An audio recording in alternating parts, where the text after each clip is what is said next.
Good evening, everyone. It's my pleasure to welcome you to an exciting second edition of the GetLitt Children's Spoken Poetry Fest. I am Miss Reema, and you've already talked to Miss Kavya, and together we are going to co-host this wonderful poetry finale.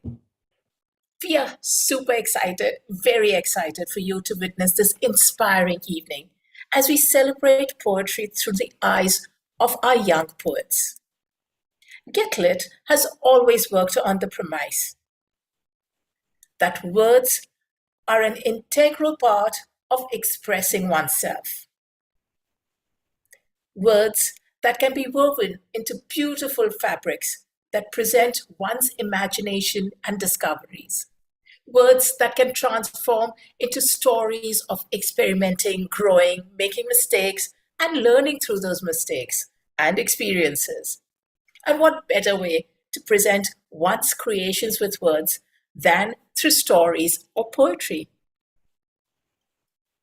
Backed with a decade of experience in creating literary spaces for children, GetLitt not only is India's only loved online library dedicated to children, but is also a complete ecosystem in itself that enables children to access a multitude of books, explore their creative sides, hone their language skills, and discover their individualism through various initiatives like our online library with 800 plus diverse children's books, Reading Olympiad, the language arts programs, monthly challenges, the Student Editorial Council, and various innovative masterclasses.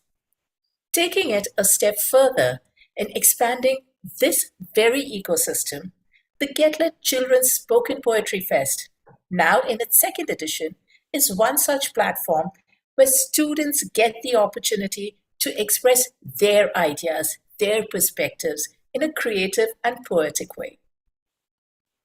With entries from across the country and the Middle East, round one of the GetLitt Children's Spoken Poetry Fest 2022 saw more than 400 poem submissions. And today, you are in for a fabulous treat to experience the performances of the top 18 of these poets in this grand finale. So get seated comfortably, keep yourself hydrated, and get ready to immerse yourself in a magical, poetic day. Our agenda for the fest today.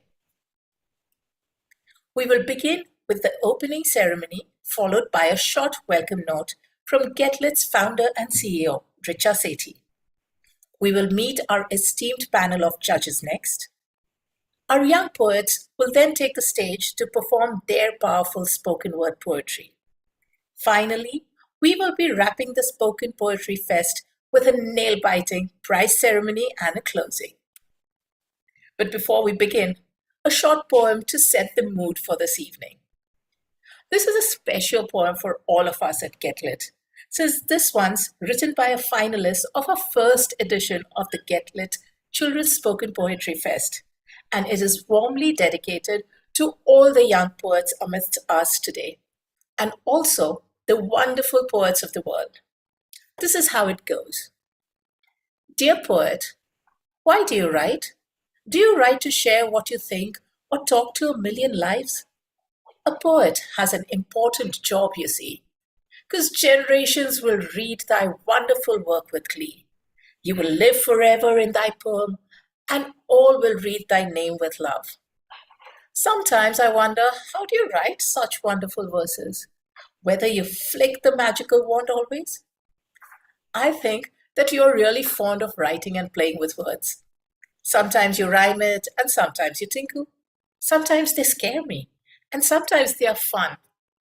Sometimes they are thought-provoking and lots to learn, and at times it tempts me to just mime. Do you know what you mean to me? You are much more than just a poet indeed. Do keep writing, because you're my inspiration. You make me what I am today. My reflection has your work, and my speech has your words. My mind loves comprehending your verses, and my actions reflect all that I learn. Thank you for being who you are and for writing those wonderful poems. Isn't that a wonderful dedication to all the wonderful poems and poets out here from Ritika S., a grade 5 student, a finalist of the first edition of the GetLitt's Children's Spoken Poetry Fest.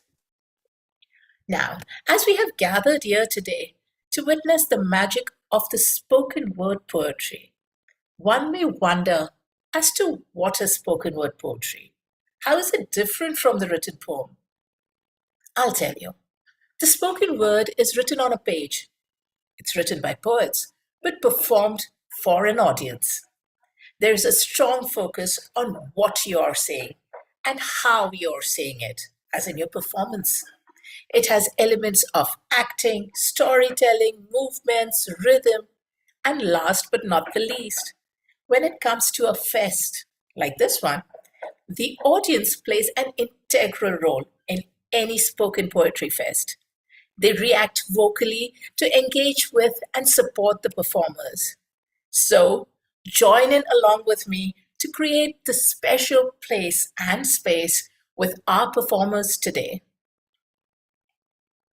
I would now like to call upon Miss Richa Sethi, founder and CEO of GetLitt.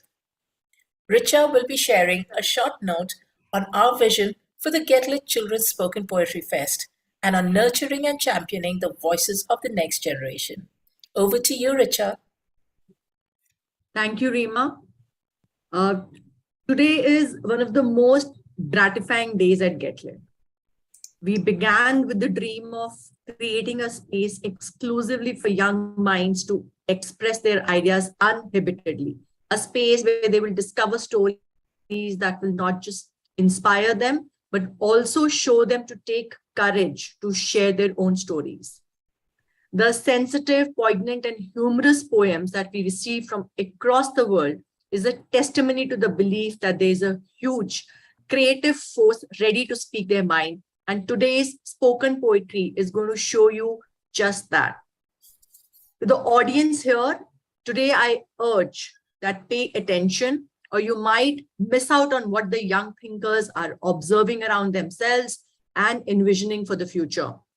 This is your only chance to be dazzled by the strong words that are going to unfurl in front of you in a few minutes. To the 18 young poets, I would say, stay true to your thought, explore, experiment, and don't be shy of your perspectives, but also listen. Listen keenly with an open heart. Speak up through any medium that you choose, but stay true to your creative self, and let that be your North Star. Moving forward, I am as eager as anyone else in this room to get started.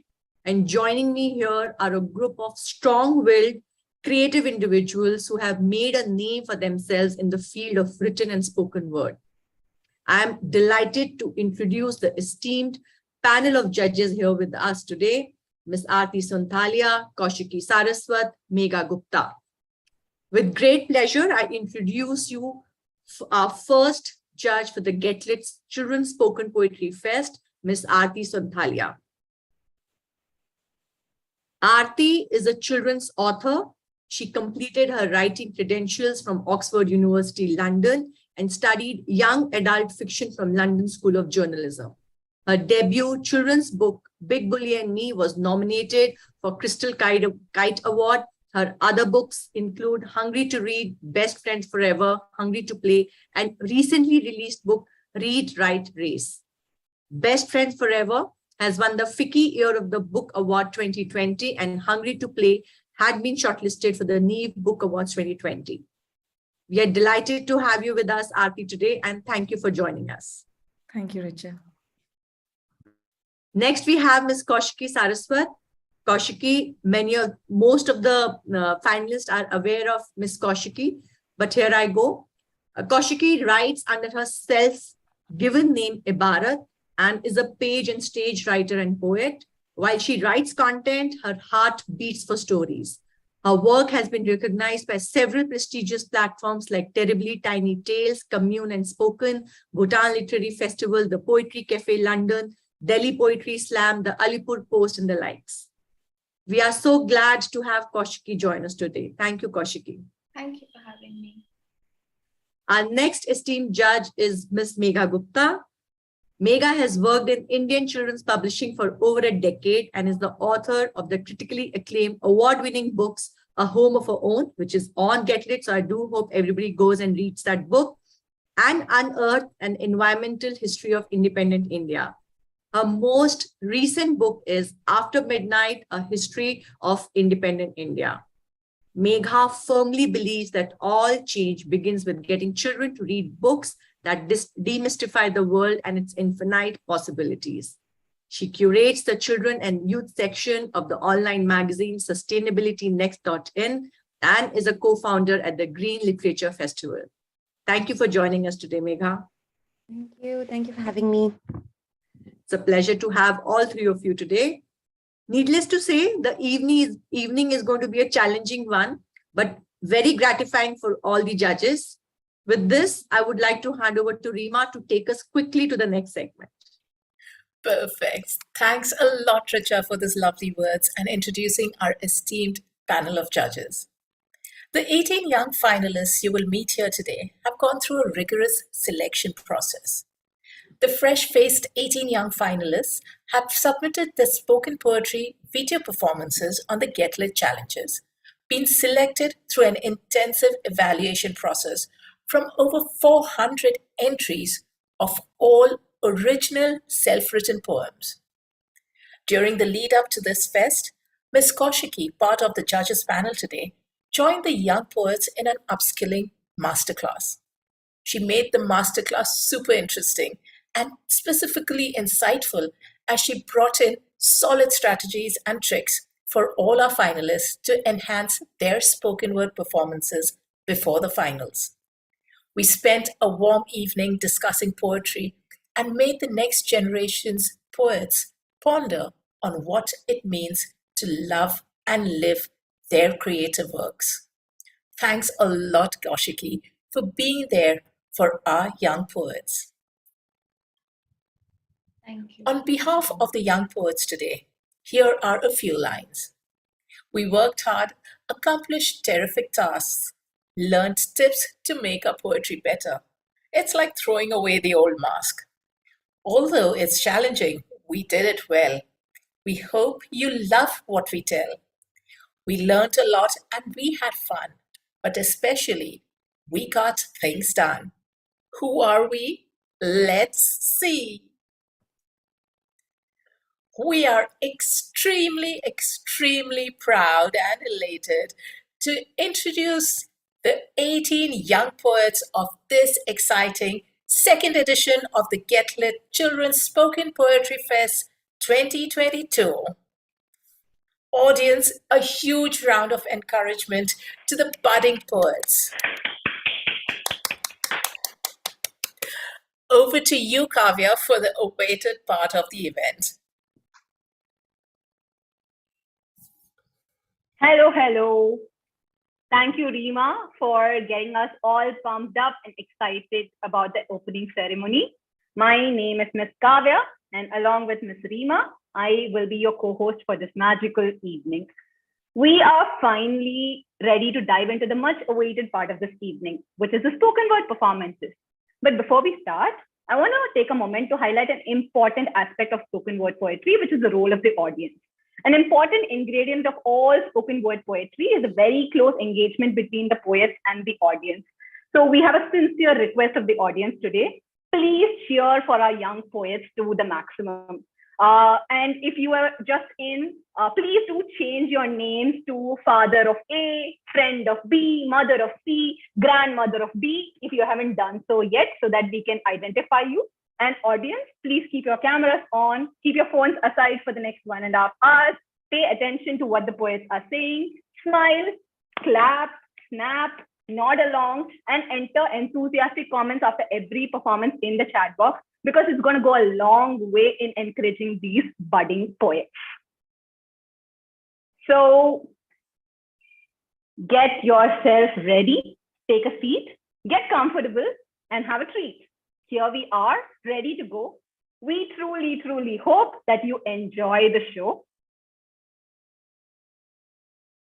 So we are ready to commence the most awaited part of the evening, presenting to you the powerful young poets of the GetLitt Children's Spoken Poetry Fest 2022. Just a note, all the poets will be performing original pieces written by them alongside visuals and pictures that the poets have themselves curated and sent out to us. So without any further delay, drum roll, let the performances begin.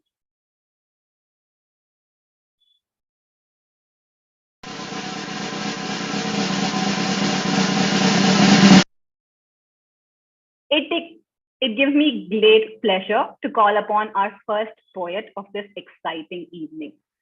Life is meant for good friends and a great many adventures.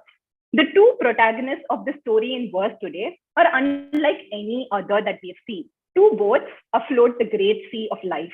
Akshara K from grade 5 is here to take us on a marvelous adventure ride. But before we start, Akshara, let's do a quick mic and video setup check. Can you turn on your mic and just introduce yourself, just say your name. My name is Akshara, maybe. My name is Akshara Krishnan. Yes, perfect. We can hear you, Akshara. So are you good to go? Feeling good? Yes. Yes? Yes. Okay. So over to you, Akshara. We are ready for your poem, Boats of the Bay. Hello, everyone. My name is Akshara Krishnan. I am 10 years old and I'm currently studying 5th grade. Life is all about celebrating the things we love. I love beaches. I love boats. And I love the drama that comes with them. So I decided to mix it all up into a poem of my own called Boats of the Bay, which I will now recite to you with no further delay. In a calm bay in North Carolina lived two boats, Rob and Rhina. One was strong and very sturdy, and the other smart and quite nerdy. They liked to sail away to chase fuzzy light. They fancy each other, and they did not fight. They laugh, they talk, they're always near. Their friendship so strong that everyone cheered. As the day broke, it was so pleasant at the bay. Rob was excited, as was Rita's birthday. He said, I'm going to sneak out to fetch her a gift. I surely don't want us to end up in a rift. Off he sailed away into the calm and cold waters. Lest did he know that it was the thought that matters. Rita woke up, finding Rob long gone. She had this feeling that something was wrong. It was an eerie calm in the bay by its splendor. Just the sky broke in two with a loud thunder. Like an eclipse that engulfed the mighty sun. Dark clouds rolled over, spoiling all the fun.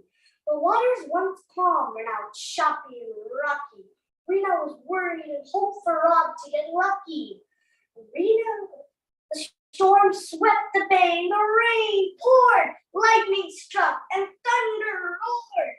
Rita set out in search for her friend, not knowing it could possibly lead to her end. The waves crashed, turned and rolled, capturing Rita and its fury untold. Rita was shocked, left clueless and scared. She almost gave up until she saw lights that flared. Wait, it was Rob, rushing to her rescue, guiding her bravely and right on cue. The storm withered and finally disappeared, bringing an end to the day everyone feared. Rita was crying, so trembling with fear, as Rob pulled the gift and said, "Here, my dear." It was a bright white pearl with all its might. Rita smiled, knowing that everything was now right. Thank you. Thank you, Akshara. You must go on adventures to find where you truly belong. It's not the mountains that we conquer, but rather ourselves. And Akshara took us along on that magnificent adventure ride. I'm going to request the judges here to go ahead and evaluate the poet's performance. And audience, you know what I'm going to ask you. Please go ahead and encourage the young poet by putting down your comments in the chat box. What did you think of our young poet's performance? Ritu's mother tells wonderful poem. A very nice poem, says fellow contestant Neves. Please do keep the encouragement coming in. Sharvi says, well done. Lovely performance, Akshara says, Reema ma'am. That was a great poem. I loved the friendship shown, and I also like to go out and explore the world like Rob, says Shivalika ma'am. Akshara, I hope you can see all the amazing comments that are coming in for your performance. Amazing story. That was beautiful. Amazing performance. You should be proud of yourself. Thank you so much, Akshara. Beautiful thought. Thank you, everyone. We request, while the judges are evaluating, we request contestant number 2 to be ready.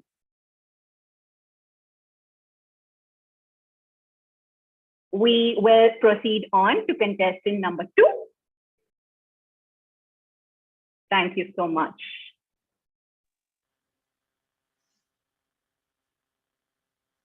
If people looked at the stars each night, they would live a lot differently.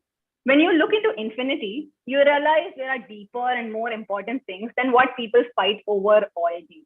Weaving a poignant thread between astrophysics and poetry is our next young poet, Shashwat S. of grade 7. Shashwat, before you start, again, let's do a quick mic check and a video setup check. Can you just say your name? My name is Shashwat. Yeah, my name is Shashwat Shah. Yes, we can hear you. Great. Okay, so the stage is yours, Shashwat, for your poem, Astrophysics Meets Poetry. Okay. Hello, everybody. As you all know, my name is Shashwat Shah. Today, I'm going to be reciting the poem which I've written called Astrophysics Meets Poetry. So come on, join me as we tour the universe together. Ready? T-5, 4, 3, 2, 1, blast off! I'm so small and the universe big. Compared to a planet size, I'm a fig. The universe is made out of small particles. You can read about this in many articles. And in the solar system is our Earth. This is the planet on which we had our birth. Water and oxygen help us exist. There is so much that it can't be in a list. Thanks to gravitational attraction and a little nuclear reaction, the elements in our periodic table were formed. They bond together to make the world of which we are so fond. The big green-blue planet that we love is surrounded by space next to, beneath, and above.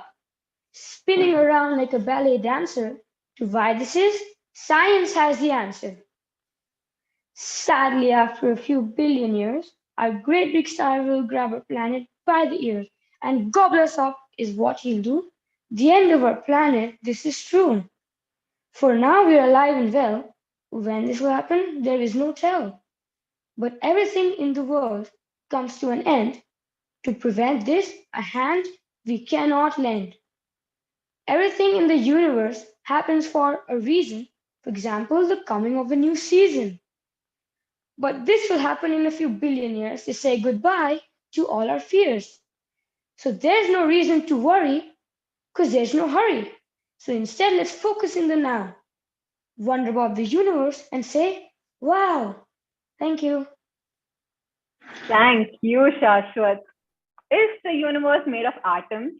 Or is the universe made of stories and prose and poems like the ones our young poets are writing today? Or do you think both are the same, atoms and stories and prose and poems? Our young poet Shashwat has given us some poignant food for thought to cherish the now in this incredible universe of us, and that everything indeed happens for a reason. It's time for our judges to evaluate. Audience, please do add your appreciation for the poet's performance in the chat box. I can already see a very, very enthusiastic audience saying, amazing poem. I just love how you described the universe, says Neve.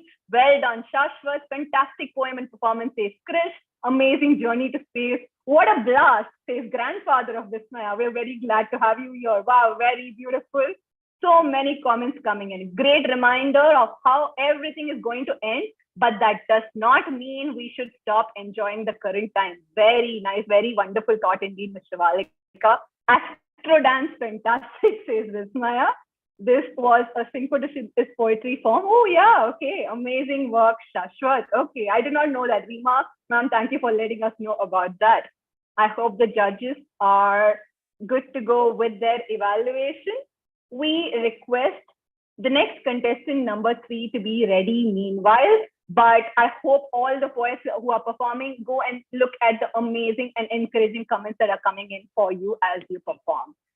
We will move on to the next performer of the day, contestant number 3.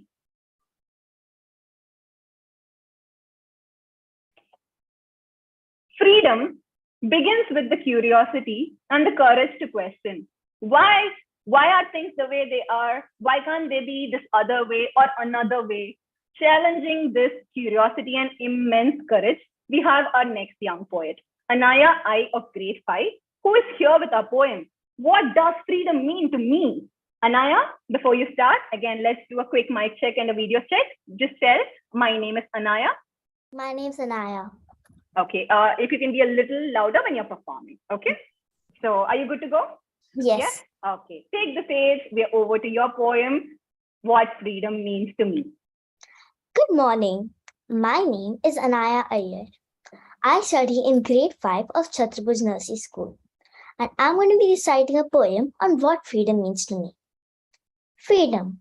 Freedom is a word everyone knows, a word used so often from every mouth it flows. Freedom of speech, freedom of love, freedom of choice, freedom of people, and not to forget, freedom of the wild. But does anybody talk about freedom of a child? No. I would like to use my wings and fly, but for a child, freedom is a pure lie. Our parents have their own way, which makes our fun sadly go away. For me, freedom is a place where every child should be, where choices and decisions are to be. But as always, my mother has to say, "Hey Anaya, you're too little to go, so stay." For a child, freedom means just to play, where there's no time and you're free to stay. But there goes my dad, who yells with a boom, "Hey you, time to get back to your room." I wish I can sleep the whole day or watch some television, but I've been told to finish my school revision. I wish I can sleep the whole day or watch some television, but I've been told to finish my school revision. I wish I can always invite my friends home to meet. All I get to hear from my mother is, "How many times do you want to meet?" My parents have the freedom to go to their favorite places to eat, but I get pulled up when I ask for a burger treat. And for my best friend's birthday dance, I want to wear my favorite pink pants, but my mother insists I wear my cousin's used gown, which makes me look like a clown. All I want is freedom. Is that too much desire? Give me the freedom, oh my dear mother, which I've always required. Thank you. Thank you, Anaya. And Anaya asked a very important question. Is the freedom that she desires, is it too much? Please let us know in the chat box. Just like a plant needs light and space to grow, a child needs freedom to unfold and flourish. The freedom we're all looking for is the freedom to be ourselves, express ourselves as we truly are. Thank you, Anaya, for that heartfelt poem. And judges, please do take your time to evaluate. I'm going to give you a little more time. I guess I'm rushing a little too fast. I'm going to give you a little more time. Audience, please, meanwhile, put your appreciation for the young poet's performance in the chat box. Well done. Me says, the truth, what a poem. I agree with you, says Anusha. Superb, Anaya, says mother of Ritu. Freely flown to the sky, Anaya, says grandfather of Vismaya. Oh my God, Anaya, you're so cute. Loved your poem, says Shalini's father. Yakub's mom says, good job. Ritu says, superb, very thoughtful. Loved your expression, says mother of Yakub. Oh, very nice, so much. Love to hear from a child what freedom is truly. I think we all determine, okay, how much freedom we're supposed to give to a child. But I think we should definitely hear from what they think, how much freedom they want. That's a very lovely perspective indeed. Very beautiful and thoughtful. And thank you for sharing that, Anaya. we request the next contestant number 4 to be ready. We'll give the judges about 10 to 15 seconds more to evaluate.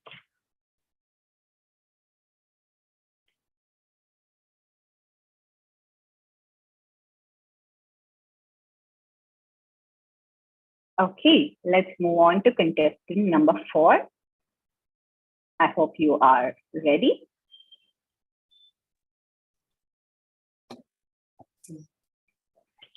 A mother is truly your first friend, your best friend, and your forever friend. Lucky are the ones who find a best friend in their mother. And our next young poet is one of those lucky ones. Yakub A of grade 7 is here to express why his mom is his bestie always. Yakub, before you go, let's do a quick mic check and video setup check. Please tell me your name and just introduce yourself. Hello, my name is Yakub Ali. I think you'll have to come a little bit more forward and be a little more louder. Or like make your laptop a little bit towards you. Now, Yeah. can you hear me now? Yes, and a little bit more louder if you can.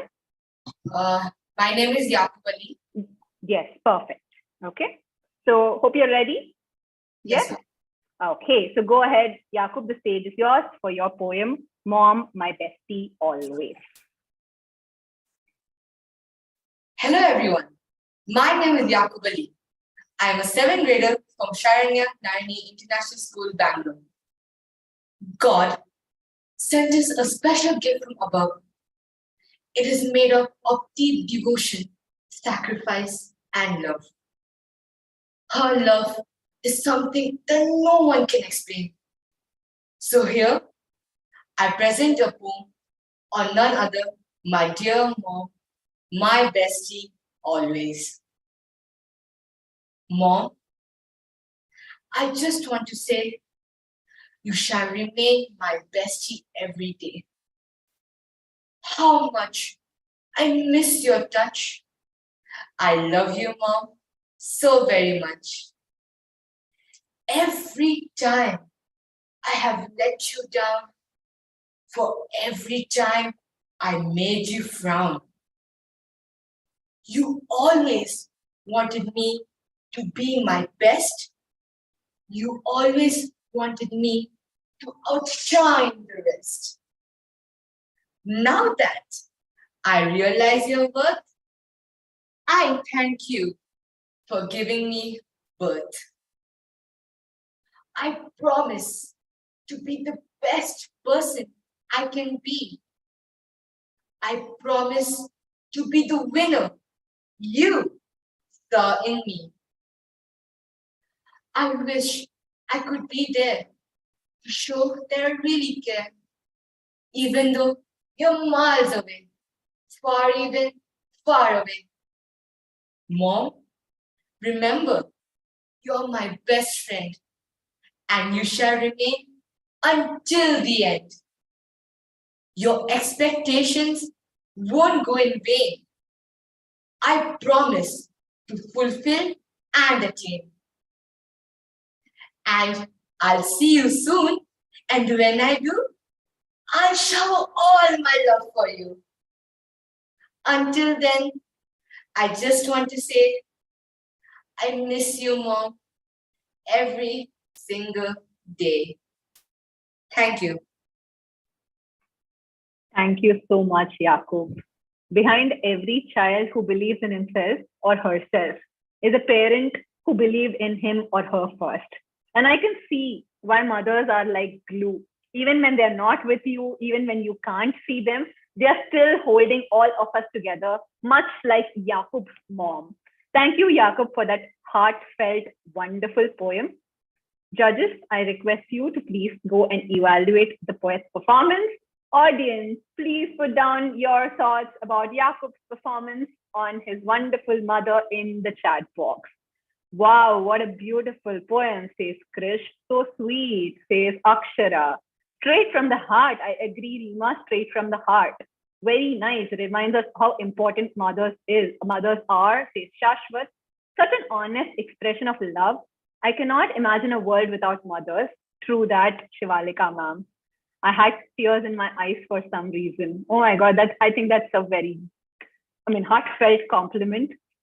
And okay, we have Yakub's mother who's commented saying that Yakub studies in a boarding school in Bangalore and she lives miles away from him in UAE, and that she's always proud of him. Isn't that the sweetest? The bond between a child and a mother is the most special, says Shalini. Well done, Yakub. I'm sure your mom is proud of you. I love the audience today. Such encouraging voices you are of the budding poets and the authors and the writers and the artists. Thank you so much. Sahana's clapping. Maybe I'm missing out on one or two comments. Please do excuse me. I will try to read as much comments, but please do keep them coming. I'm sure if I am missing out, the poet is not missing out. They're going to see all your comments. Okay, Yakub, I hope Thank you you get everyone to for see the amazing comments. Yeah, I hope all the poets are able to see the wonderful comments that the audience is putting down for them. We request next contestant number 5 to be ready. And we will give the judges a little more time to evaluate the poet's performance. Yes, we will go on to the next performance. I hope our next contestant is ready. A good sense of wit and humor is an escape wall from the pressures of life. Indulging her delightful imagination in every possible flight, we have Anusha M.J. of grade 6 with her performance From Head to Toe. Anusha, before we start, let's do a quick mic check. Can you introduce yourself? Yeah, go ahead, say my name. You'll have to be louder and come a little closer. Hello, Anusha here. Yes, we can, but can you come a little closer? It's okay if you can walk one step ahead. Yes. Are we good to go? Ready to start? Feeling confident? Yes. Okay, so over to you. The stage is yours for your poem, From Head to Toe. Good afternoon, respected judges and all my dear friends. My name is Anusha Jain. I study in grade 6 at Pant Sanghas SM Shetty High School and Junior College, Powai in Mumbai. Today, I am going to present a humorous poem titled From Head to Toe, written by me. Whenever we think of body parts, we think of our body parts. But did you know, even non-living things have many body parts? So let's see if you agree. A hammer has a head and corn cobs are ears. A broom is no use without its hair. A needle has an eye, just not a pair. A river has a mouth. A comb is full of teeth.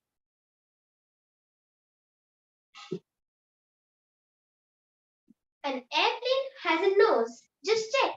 A bottle or a shirt has a neck. A couch has arms and clocks have hands.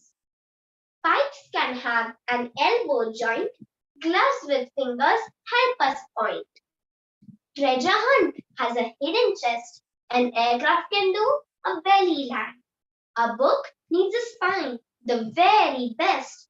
A chair has a back to give us some rest. A table has legs. A bed has a foot. A dam has both heel and toe at its base. From head to toe, body parts all fall in place. So now do you agree that even non-living things have many body parts? I hope you enjoyed my poem. Thank you for this wonderful opportunity. Thank you, Anusha. I wholeheartedly agree. I will never look at things the same way again with all the body parts. In the world of imagination, Anusha shows us all things truly belong. What a delightful poem. A fantastic way of looking at daily objects around us. And I really hope my table doesn't start running away now that I realize, oh God, it has legs and 4 of them. I will now ask the judges to take time to evaluate the poet's performance. Audience, please keep the chat box buzzing. Ritu says, well done. Shalini says, beautiful. Shivalika says, I will look at things differently. What a lovely way to talk about inanimate objects. Anusha, at points you had me in splits. I truly agree. We were all laughing along. Nice poem. Well done. Great topic. Okay. Shows a new perspective on life, says Shashwat. And everybody agrees it's a very, very creative performance. Okay. That was very interesting. Great job, says Akshara. And Neve says, wonderful poem. It's a perspective none of us ever thought. Yes, true that. Okay. Thank you, audience. I truly believe that, okay, we're looking at really fresh new eyes and perspectives from today's young poets. Before we start, yeah, thank you, Anusha. I hope you get to read all the wonderful comments about you in the chat box as well. We request contestant number 6 to be ready. Meanwhile, we have more comments coming in. Okay, all right. So loved it, Anusha. More appreciation for all body parts. True that. Thank you. So we'll request contestant number 6 to be ready. Yes, ma'am. All right. So we will. Ma'am, is my voice coming clearly? Yes, we are going to check that. Okay. So I'll introduce you and we'll check that. So I wish I had a map of my mind maze so I could find a way through my thoughts without always getting lost in the field of my daydreams. But as any writer or even our judges today would gladly tell you, all of them hold a master in art. But it's not what you think. They all hold a master in art in daydreaming.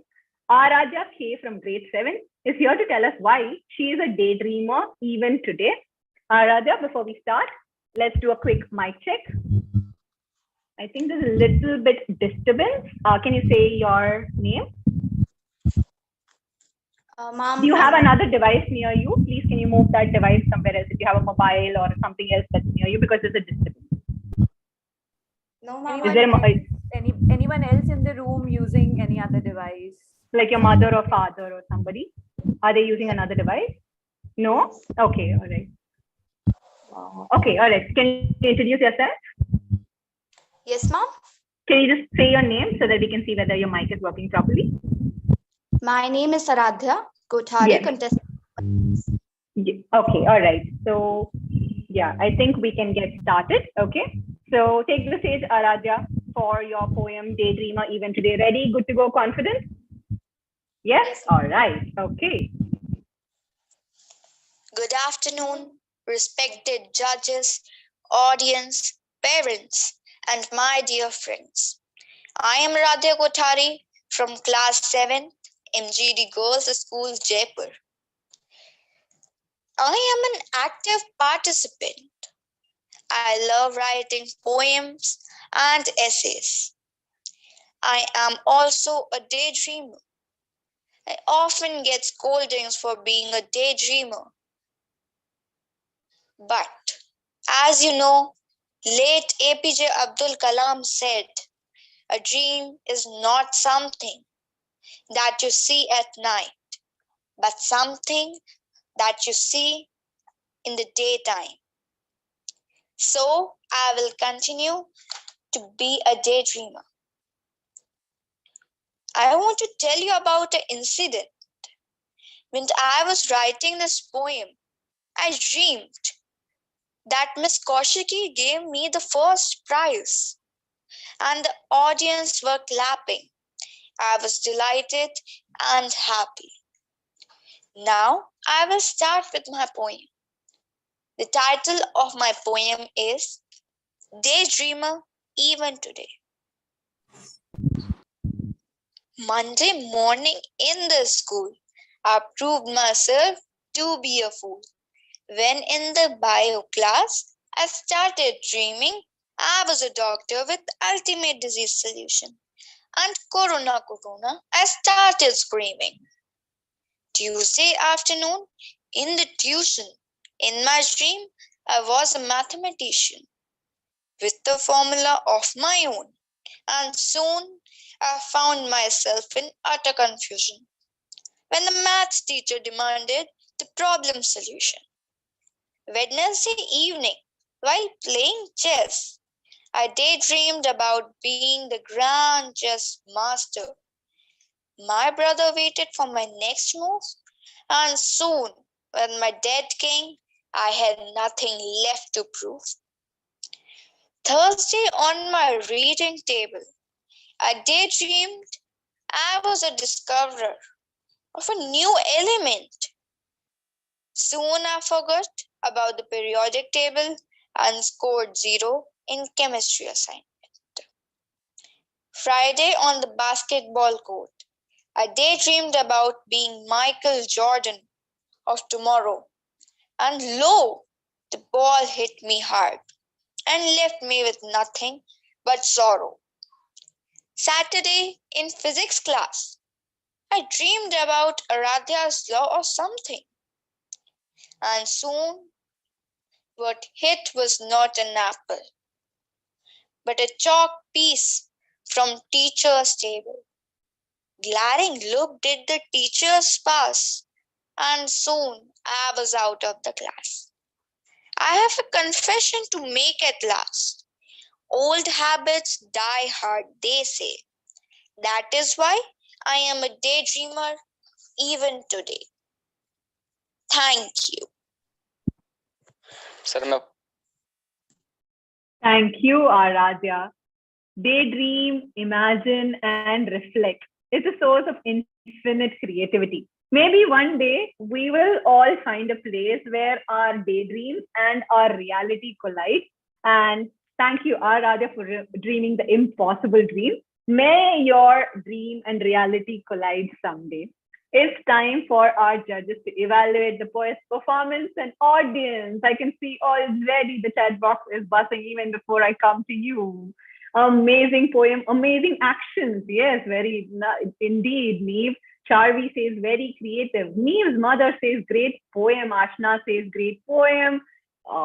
Phenomenal performance, says Yakub. Great job, lovely, says Spain. Okay, Aradhya, great imagination and love that all your weekdays were filled with incredible dreams. Yeah, they were a dream for every day, right, Shivalika ma'am? I love how she performed as well. Yes, it's very relatable, says Sahana. Yes, I'm sure all of us have daydreamers amidst us today. Like I said, you know, if you ask me, and requisite to be an artist or a writer is to daydream. That's the place where we come up with the source of our creativity.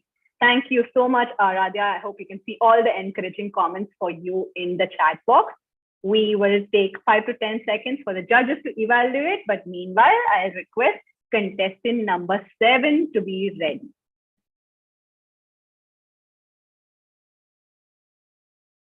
We will proceed on to contestant 7. Grandfather of Vismaya says, nicely done. Aradhya dreams to the clouds always. Yes, truly.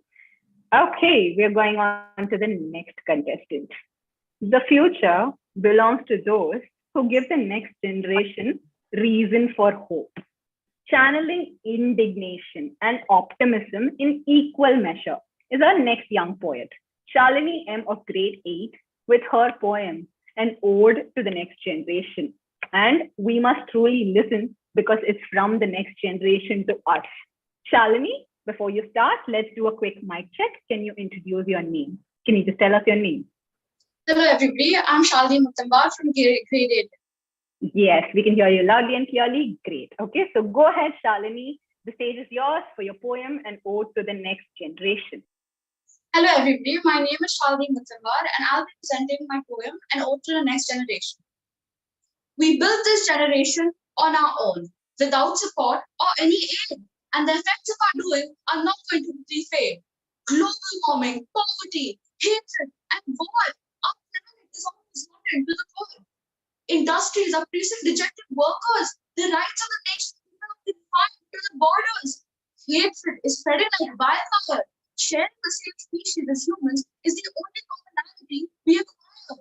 So we need to pick up the pieces for a better tomorrow, hoping for all the love and support to follow. We need to make a change today. For the damage we've caused, we need to repair. Awareness we will spread, this cycle we will shred. Thank you, everyone. What a powerful performance. For all of us here, that future generations will judge us not by what we say, but by what we do. Thank you, Shalini, for sharing those impactful words. Judges, please take time to evaluate the poet's performance. audience, we heard from the next generation what next generation wants out of us. What did you think of Shalini's performance? Please let us know. I could really feel the emotion. It was very well done, says Sahana. Very good message, great poem. Jire says, well done. Thought-provoking poem and performance, says Krish. Amazing, very nice. Good job, says Jakub's mom. Ms. Shivalika says, Shalini, such powerful words and ideas you put forward. Keep writing. I feel strongly that you can influence a lot of people by your words. Nice poem. Mirror of reality shown. Truly, truly grandfather of Vismaya. We should surely pay attention to your poem and act upon it, says Anusha. Thank you so much, everyone, for encouraging young poet with such great words for her to see. We request contestant number 8 to be ready while the judges are evaluating the poet's performance. We will move on to contestant number 8.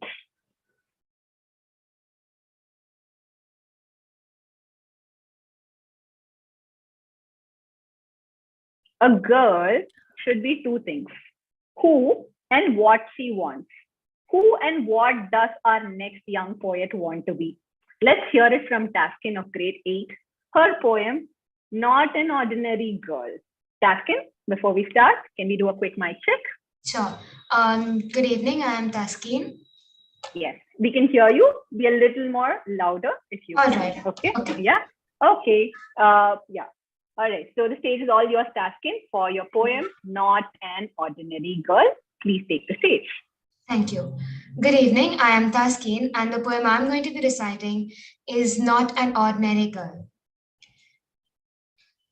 I'll tell you a story about a girl that's no ordinary.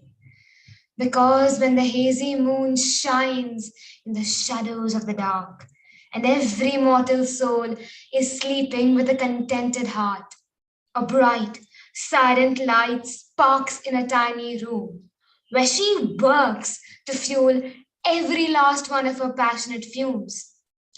Her fingers have written so many inked words, and her mind is filled with thoughts for a better world. And I'll tell you, she isn't the master of one art, as every one of her work peaks like shining stars in galaxies apart. The tune of music keeps her miraculous brain excitedly charged, and the smell of coffee makes her scurrying veins run faster than her heart. And when the sleepy moon goes back to bed, and the morning sun dawns and a board of failures, left bygones, that's when her creativity lies ahead. Someone to make every last wish count, every last tread.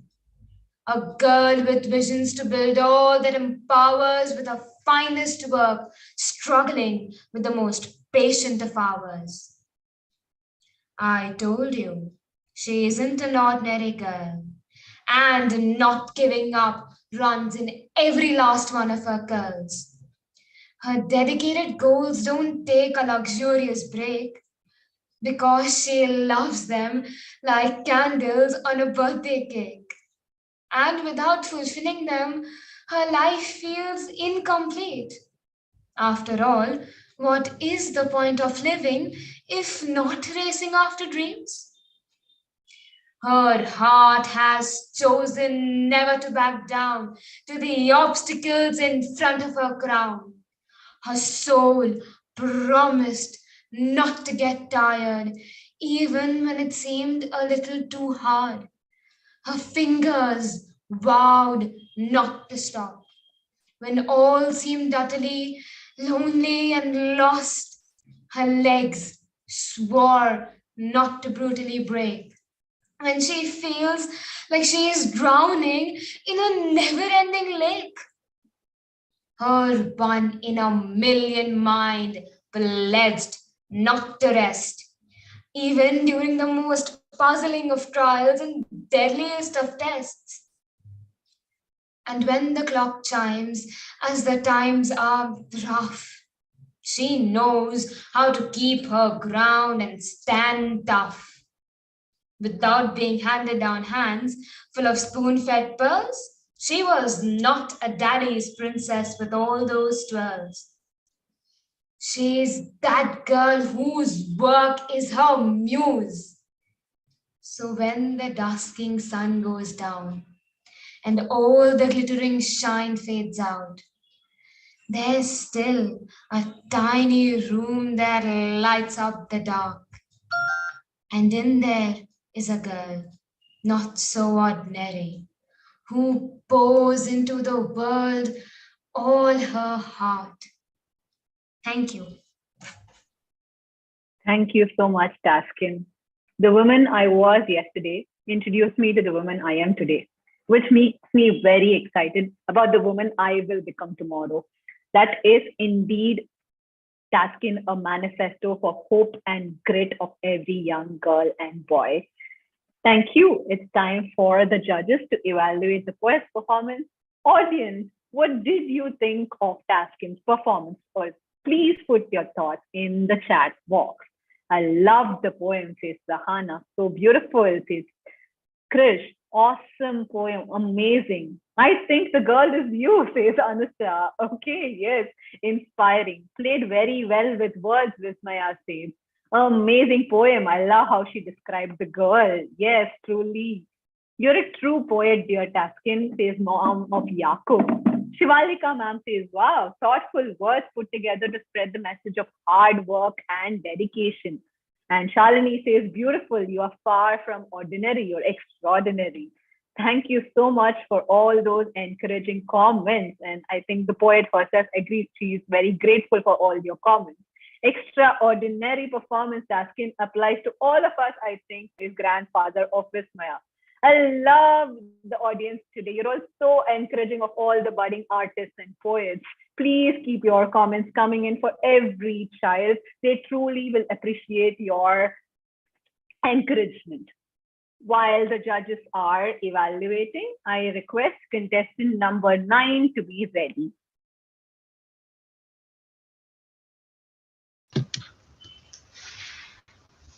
We will move forward in 2 seconds. We will move forward to contestant number 9. Okay, we have a regular blood donor in the crowd today. But wait, I have a catch. She donates blood, well, to only mosquitoes. Wait, what? Charvi K of grade 5 has a woe so woeful. Let's hear her out as she brings forth her poem on me, my cousin, and mosquitoes. Charvi, before you start, do you want to do a quick mic check? Can you introduce yourself? Hello everyone, I'm Charvi. Yes, can you come a little bit forward? Yes, we can see you and we can. Are you good to go, feeling confident? Shall we start? Yes. Yes, okay. So over to you, Charvi. The stage is yours for your poem, Me, My Cousin, and Mosquito. Hello everyone, my name is Charvi. I study in grade 5A Euro School International Banagata. I wrote a poem about me, my cousin, and mosquitoes. Because mosquitoes bite me every single day. Apparently it's the same with my cousin, so why not write a poem about it? So me, my cousin, and mosquitoes. Open the door, close it again. Mosquitoes are attacking again. Hurry, scurry, they are coming, biting us in a flurry. Run away, but that won't make any change. Biting us everywhere. Put the cream over there. Quick, quick, quick, use the sweater, but make sure they won't fly in the batter. Flying through all the windows. Think, think, think. What could we do? Aha! I will stand outside, going out with pride, but how will I get back inside? I lowered them out, but now I have to shout, ouch, itchy. Thank you. Very nice. Well, mosquitoes remind us that nothing is ever too small to make a big difference. And I'm sure Charvi and her cousin can vouch for that sentiment. Thank you for sharing that hilarious poem with us. It's time for the judges to evaluate the poet's performance. Audience, what did you think of me, my cousin, and mosquitoes? Or rather, Charvi, her cousin, and the mosquitoes that bite her. Yakub's mom says, amazing performance. Akshara says, very creative. What an interesting choice of topic, truly, right? We can write a poem about mosquitoes? Yes, truly we can. A mosquito actually bit me while she was reciting it. Okay, Ashna, we are sad to hear that. Shivalika ma'am says, mosquitoes scare me so much. I get irritated. Charvi, your poem made me laugh and be irritated and irked at the same time. Ritu's mother says, superb. Charvi, I hope you can see all the comments coming in the chat box. Please keep them coming. There are people putting in Zoom reactions saying that very nice, lovely, and short and sweet. Loved it. I could relate. So many people could relate to the nuisance of mosquitoes. Okay, all right. Thank you so much. Judges, we hope you are done with your evaluation of the poet's performance. But wait, I have a surprise for all of you. We're done with 9 performances. We have 9 more to go. But we will be taking a short activity break. We're not going anywhere. We have a challenge. I am amazed by the thoughtful, diverse themes of all our young poets so far today. From 2 boats in a bay to forming poignant connections between astrophysics and poetry. From a heartfelt monologue on a child's freedom to the imaginative daydreamers and delightful wordsmiths of body parts. From the voices of the next generation to extraordinary girls to the whimsical tirade on mosquito bites, I am amazed at the scope of topics that the poets have touched upon so far. But before we dive into the second half of our fest performances, it's a short challenge time for all the adults in the audience today. We're not calling for finalists. We're not calling for the young poets. We're calling out all the adults. We want all the adults to step into the shoes of our young poets today. So are you ready? Because I'm going to tell you what the challenge is. The spotlight is on you. Lights, camera, action. What do I have to do? I'm a parent. I'm a grandfather. I'm a grandmother. I'm a teacher. I'm a friend. What do I have to do? You ask. What I'm going to do is I'm going to display a short stanza from popular tongue twister poems. And all you need to do is you have to perform it correctly without twisting your tongues in the process. So get ready to tongue your twist. Wait, did I say that right? No, wait, get ready to twist your tongue. I'm going to be presenting some tongue twisters. You're going to take 15 to 30 seconds to read these tongue twisters in your mind and practice it. Remember, we're going to call out for brave volunteers. Whoever is volunteering needs to read this poem as fast as they can. That's the challenge, okay? We're not going to read it slow. We're going to read it as fast as we can. So take about 15 to 30 seconds, audience. And young poets, please encourage your parents, your grandparents, your friends, your family to perform because they're going to be in your shoes now, okay? So we're calling out for brave volunteers who want to try the first tongue twister. Please raise your hand using the Zoom button. There's a reactions button. We can already see some people raising their hands. And please do turn on your camera. Yes, yeah. I was about to say that. Can we please have everyone turn on their cameras? We would like to see you when you take on this challenge bravely. We already have some hands up. Please do, you can go to the Zoom reactions. There'll be a raise hand option. You can do that. And we have many tongue twisters. So we are hoping a lot of parents and family members and other adults participate.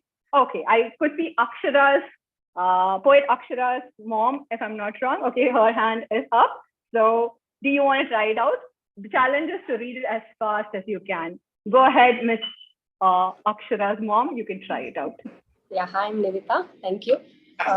If you can, any candy can. How many candy cans can a candy can? If it can, candy cans. Okay, thank you so much. Thank you. Thank you. Arnav, do you have a parent or somebody who would like to try this as well? Poet Arnav?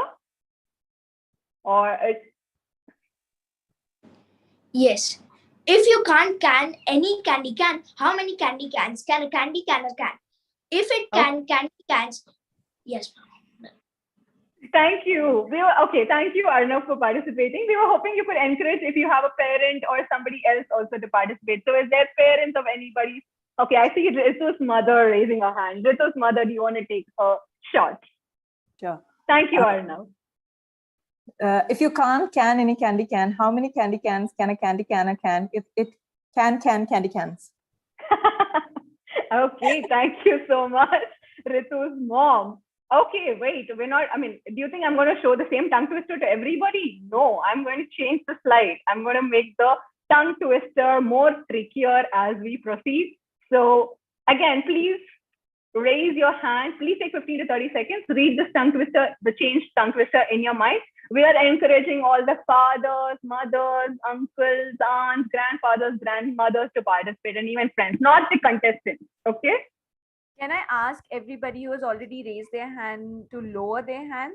Then please lower your hand, and then again, because we did not know whether you raised it for the previous first time. Thank you. Everybody has done that. Okay. And if you're please raising your hand, please do turn on your cameras. We would love to see your faces as you. We already have 3 brave volunteers. Volunteers. Kavya, wow. Yeah. Okay. All right. Okay. Arnav, the parent. Okay. Do you want to try out this one?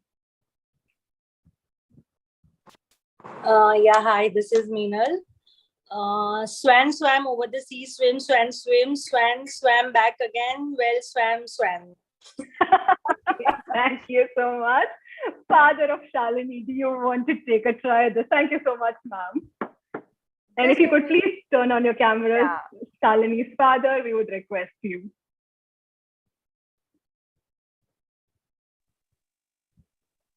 So here it goes. I'm Swan unable swam, swim, swan, swam back again, well swam, swan. Thank you so much. That was good. Okay, we'll take one last. Thank you so much. Anusha's father, do you want to do this one? Thank you, children. I can see all of you pushing your parents forward. Please do this. Please do this. Yeah, Anusha's father. Go ahead. I would like to first of all thank GetLitt for this interesting event and this interesting activity. So here it goes. Swan swam over the sea, swim, swan, swim. Swan swam back again, well swam, swan. Faster this time. Anusha's father, please, can you try to fast, a little faster? Swan swam over the sea, swim, swan, swim. Swan swam back again, well swam, swan. Okay, all right. Thank you so much. Okay, thank you. Last one, last opportunity up for grabs. Okay, the tongue twister is the trickiest. Who is ready for the last challenge? We're taking one brave volunteer for the last tongue twister. Who is that courageous mom or dad or a relative who wants to take on this one? One volunteer we're looking for who can take on this one. Take about 15-30 seconds to read this. And please do switch on your cameras. In the spirit of the event, we would love to see all of you. We can see all the contestants. We would love to see the parents as well.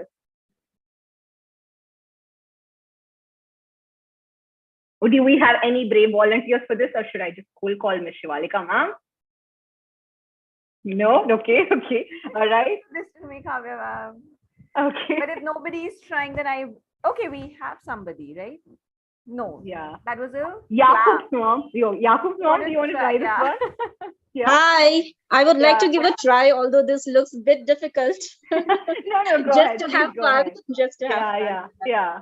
Please do. Okay. I'm so sorry. 1 minute. I think it's changed. Yeah, 1 minute. Yeah. Sorry. Yeah. Yeah. Go ahead. Okay. Through 3 cheese streets, 3 free fleas flew, while these fleas flew, freezy breezy blue. Freezy breeze made these 3 trees freezy breeze made these 3 cheese fleas. That's what made these 3 free fleas sneeze. Oh my Very well done. I love the courage with which you tried this one. Okay, you're very courageous in tackling this one. Thank you so much. With that, sorry, you want to say something? Yeah, so we had somebody who wanted to try it out even on YouTube Live. So we are having comments coming in over there, and somebody wants to try it out there as well. Okay, we are sure we will. So it's not just our young poets Rima. I think even the parents are poets themselves. Absolutely, absolutely. I think you have made sure, that everybody tries out their luck at Yeah. this. Very good. So Great. we really hope with this activity that all the adults and I think Vismaya, one last thing I'm going to take. Vismaya, somebody wants to try from your household? Yeah, my mother. Please do switch on your cameras. Can we see her as well, if it's possible, just for the performance? She's like bedridden, so she wants to try the tongue twister. Oh my, okay, that's wonderful. Okay, please go ahead. Yeah, she can say it like that. Yeah, go ahead. Good evening, ma'am. I'm sorry. And thank you so much for everything, ma'am. Thank you. Please go ahead. Yeah. May I try, ma'am? All right. Yeah. Through 3 cheese trees, 3 free fleas flew. While these fleas flew, freezy breeze blew. Freezy breeze made these 3 trees freeze. Freezy breeze made these 3 cheese freeze. That's what made these 3 free fleas sneeze.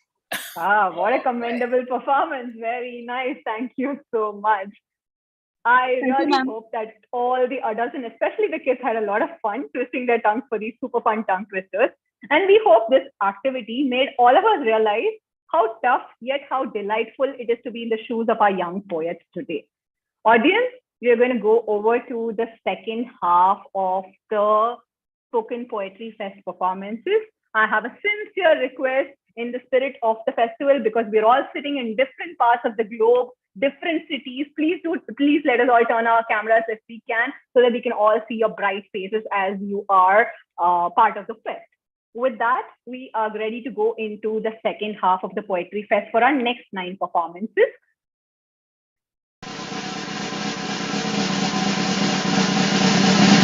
I request contestant number 10 to be ready. Contestant number 10, are we ready? Yes, it's now time to give the stage back to our young poets. Life does not come with a set of instructions like a recipe. It does, however, come with a mother. But what if we told you? You can whip up your mother as a delicious, crunchy cookie. Wait, what? All you need to do is follow the next poet's heartwarming and hilarious recipe to whip right out of the oven aromatic and wonderful mother cookies. Ritu, before we start, let's do a quick mic check. Do you want to introduce yourself? Yes, my name is Ritu. I think you'll have to be a little more louder when you're performing. Ritu. Yes, we can hear you now. Are you good to go? Ready? Yes. Okay, so I'm welcoming Ritu Lisa of grade 5 onto the stage to share her wonderful recipe poem, Wonderful Mother Cookies. Go ahead, Ritu, the stage is yours. Good evening, respected judges and my dear friends. My name is Ritu Lisa Anand from grade 5. Today, I'm going to be reciting a recipe poem. You might be wondering, what are we going to make today? We are going to be making wonderful mother cookies. To create wonderful mother cookies, you will need the following items. 1 cup care for hugs a bit more tighter. 1 cup love for extra kisses. 1 cup fun for having more exciting days. 2 teaspoons strictness, just so that you don't go overboard with misses. 2 large happy eggs. 3 cups of saying no, just so you don't waste money. 1 teaspoon of saying yes, so that you don't feel bad. 1/2 teaspoon of lovely free time, so that you don't say you're never with me. 1 teaspoon hilarious times, so you laugh and are not sad. 2 cups of tests, so you become stronger. Preheat the oven to 365 degrees Fahrenheit. Line a baking pan with parchment paper and set aside. In a separate bowl, mix no, yes, hilarious times, and lovely free time. Set aside. Cream together care and love until combined. Mix in the dry ingredients until combined. Beat in large happy eggs and strictness until fluffy. Add a 12-ounce package of tests and mix well. Roll 2 to 3 tablespoons, depending on how large you like your cookies, of lovely dough at a time into balls and place them evenly spaced on your prepared cookie sheets. Reheat in bake in a preheated oven for approximately 8 to 10 minutes. Take them out when they're just barely starting to turn brown. Let them sit on the baking pan for approximately 2 minutes before removing to the cooling rack. Your wonderful mother cookies are ready. Bon appetit. Thank you. Voila! Fresh, aromatic, and absolutely delicious mother cookies, hot off the microwave, ready to be served. Thank you, Ritu, for that imaginative poem. Judges, it's time for us to evaluate the poet's performance. Audience, I am back with my very sincere request of you. Nothing encourages a young poet or an artist more than kind, heartfelt compliment. As our brave young poets take the stage, I request you to engage with the poems any way that you can. I already saw a lot of Zoom reactions. Please clap, smile. Please do enter in the chat box your comments. Okay, Shalini is craving cookies now. It sounds delicious. May I taste mother cookies? Asks Charvi. Wonderful props used. Very creative. Yes, indeed, Yakub's mom. Nice recipe of life, Ritu. Very delicious indeed. Wow, scrumptious, says Krish. Okay, I think Ashna says, Ritu, say Lalisa, Blackpink and eat cookies. Okay, is that a reference to Blackpink? Okay, all right. Definitely awesome mother cookies.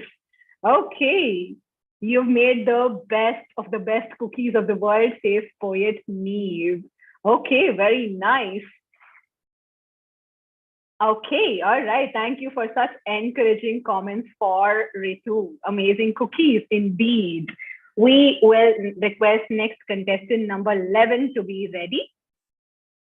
We will be proceeding on to contestant number 11.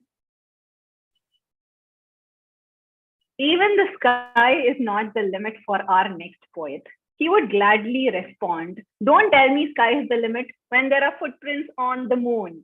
Joining us is Advait of grade 5 on his great adventure, a dream not far away. Advait, before you start, do you want to do a quick mic check? Please introduce yourself. Good evening. My name is Advait Ajikumar. Yes, we can hear you. Be a little more louder. Okay. All right. Good to go. Feeling confident? Yeah. The stage is yours, Advait, for your poem, A Dream Not Far Away. Respected judges, parents, and my dear friends. Myself, Advait Ajikumar from grade 5. Everybody has a dream. I also have a dream of becoming an astronaut. So, let's start with the poem. I slept one night, my dreams came right. I started to fly, fly and fly till I reached the sky. The moon was smiling, the stars were shining, the sun came out fighting, they all went hiding. The comet shot, they all came out, planets jumping around their star. What could be more bizarre? Black holes swirling fast and fast, a sight that made me look aghast. Auras from Earth made a beautiful sight. Then I felt as falling from a great height. I got up and sat in shining daylight. My dream of being an astronaut will come again next night. So friends, as rightly quoted by Dr. Kalam, dreaming is the first step towards achieving our goals. Thank you. Thank you, Advait. I'm sure you stole my words in the end. For those who dare to dream, an endless horizon awaits indeed. Thank you so much for quoting Kalam as well. Thank you for sharing your ambitious dream with us. It's time for the judges to evaluate the poet's performance. Audience, what did you think of Advait's dream of being an astronaut? A great poem, says Ashna. Claps. Excellent, says Ritu.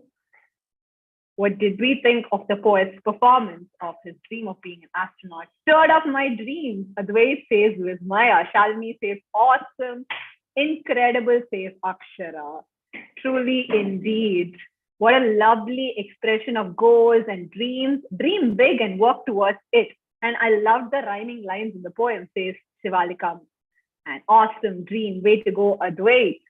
Okay, thank you so much, everyone, for the kind words of encouragement towards Advait. As we move on to the next poem, we request all the poets to look at the lovely things people are saying about your poems in the chat box. We request contestant number 12 to be ready next. We will move on to contestant number 12. Hi. Yeah. The cradle of human race, the birthplace of human speech, the mother of history, the grandmother of legends, and the great-grandmother of tradition. Wait, can you take a guess what or whom am I talking about? Any guesses in the audience? What am I talking about? What is the cradle of human race? What is the birthplace of human speech? What is the mother of history, the grandmother of legends, and the great-grand? Okay, very brilliant audiences today. I am talking about India. I am talking about a country or a riot of colors. You will get to decide as you hear Sahana V of grade 7 paint the country with her 3-color palette.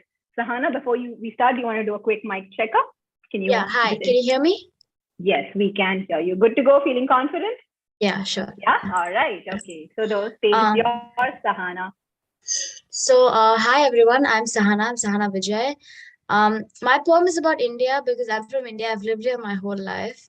And I feel a very strong connection towards it, as you can see from the face paint. So yeah, I'm going to start. I would also like to shout out to my classmates, many of whom inspired me with my, I've asked them for words and I've tried to include those words in the poem. So I want to shout out to my classmates. One second.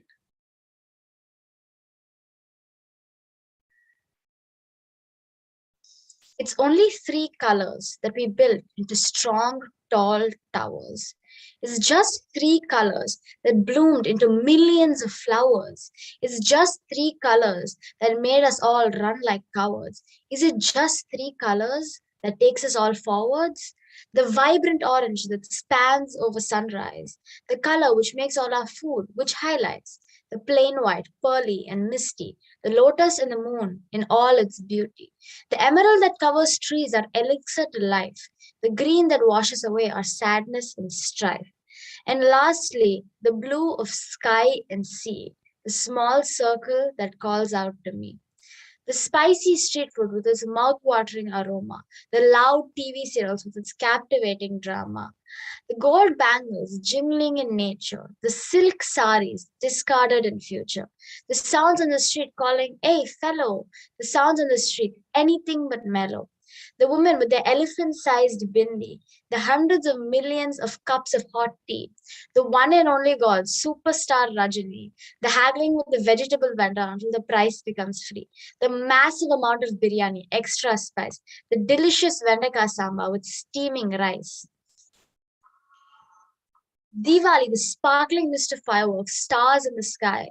Diwali, no one can forget how hard they try. Thousands of beautiful temples architecture, the soothing feel of silk saris texture, the wind in the banyans as it brings down rain, dancing and dancing till it washes away pain. Millions of mothers, oh, our first teachers, millions of mothers with their caring features. All the people going to pray daily, whatever their religion may be. The hot, hot sun shining as a boon to all the farmers who want their grain to grow soon. The mouth-watering street food, pani puri, chaat, the chants of bhai, ek aur do yaar. So many national languages, 22 to be exact. Can any of your developed countries rival that? The vibrant orange that spans over sunrise, the color that makes all our food, which highlights the plain white, pearly and misty, lotus in the moon in all its beauty. The emerald that covers trees are elixir to life. The green that washes away our sadness and strife.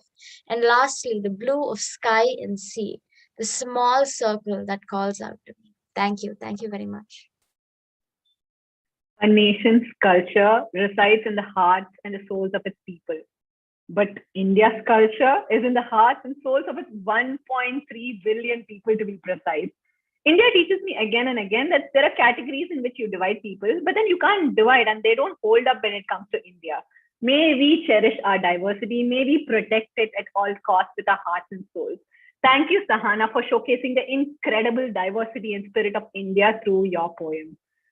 We would request the judges to evaluate the poet's performance while I ask the audience, what did you think of this poet's performance on our beautiful country? Amazing, definitely feeling very patriotic now, says Shalini. Very wonderful. You just described India in 3 minutes. Indeed, Shashwat says, very nice. Yes, essence of India captured in just a few words, says Sahana, says Vismaya's grandfather. Great poem. Loved the face paint and the patriotism, says Vismaya. Thank you for showing us how great India is, says Anusha. Rima ma'am says, so much to our country, so much of diversity, yet still so connected. Wonderful poem. I truly agree, Rima ma'am. So much of diversity that we need to protect with our hearts and souls. Shivalika ma'am says, our country is indeed filled with diversity. And what a unique thought of connecting all of it to the colors, just 3 colors. And you talked about the entire country. Keep writing. Good luck. Thank you so much, everyone, for those kind, encouraging words for our poets.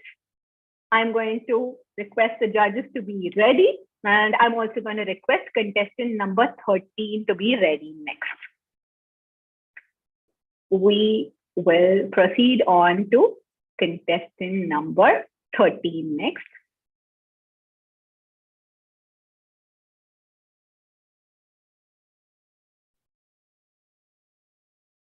Okay, magic comes from what is inside you.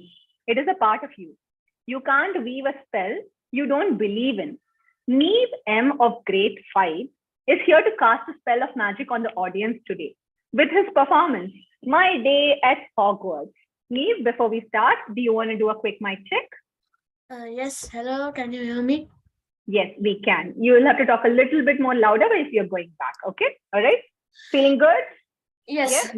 Over to you of your poem, My Day at Hogwarts.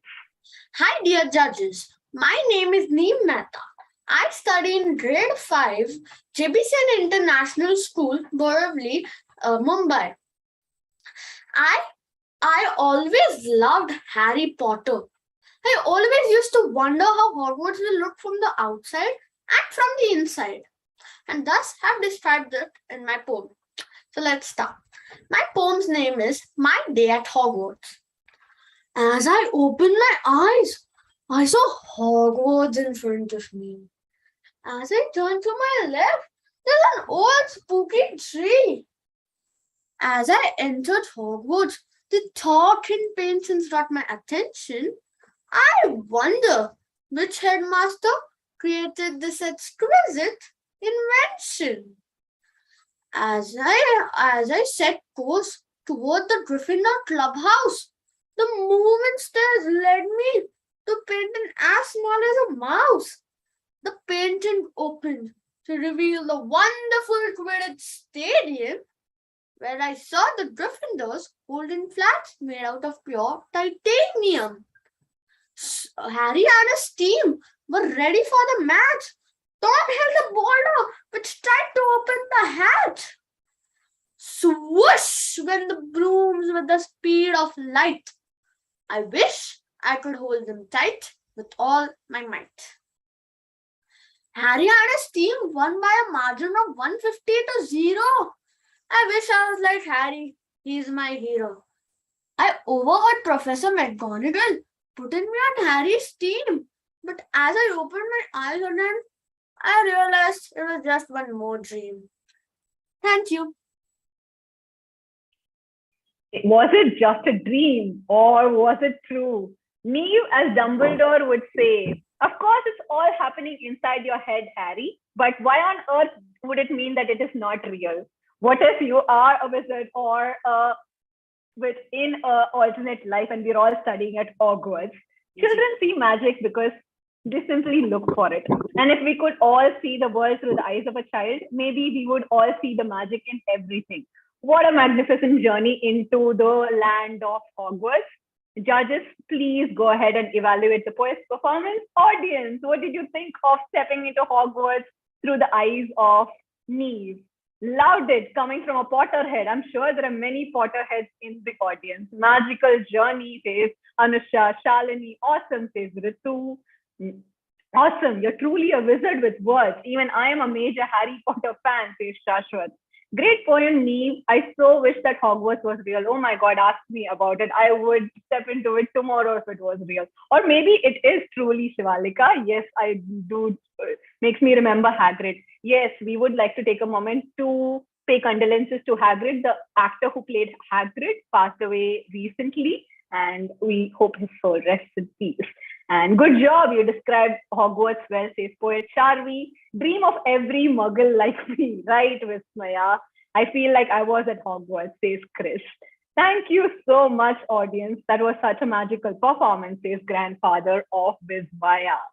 We are waiting for the judges to get done with their evaluation. We are going to request contestant number 14 to be ready next. Contestant number 14, we are ready for you. Are you ready for us? Yes. Yes. Saying goodbye to teachers who have watched you learn and grow, forgave your every mistake and loved you so. With cherished memories, you step ahead from the primary door and eagerly await what secondary school has in store. Ashna A has just stepped into secondary school, grade 6 to be precise. What was the transition from primary school like? Well, she is here herself to pen a heartfelt farewell to her primary school and her teachers. Ashna, before you start, do you want to do a quick mic check? Hello, can you hear me, ma'am? Can you go back and then say this? Not here. Yeah, can you say this? Can you hear me, ma'am? You'll have to be a little more louder from there. Okay, or move a little front. Actually, we can see a lot of the thing. You can move a little front. Yeah. Good to go? Feeling good? Yeah, all right, go ahead. Good evening to one and all present here. My name is Ashna from Visanji Academy, and today I'm going to be reciting a poem on Farewell to Primary Section.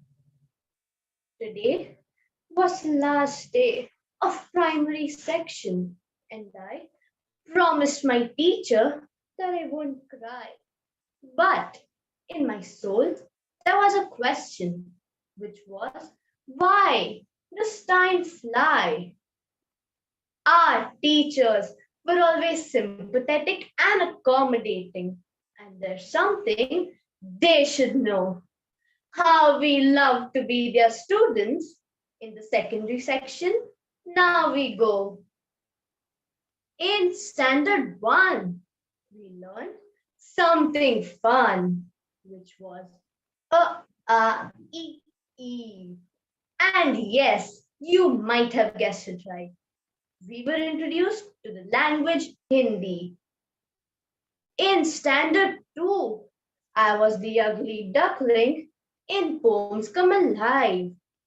And Winnie the Pooh, who wanted to eat honey from a beehive. In standard 3, everyone enjoyed the song Shotgun, which was played during our annual day.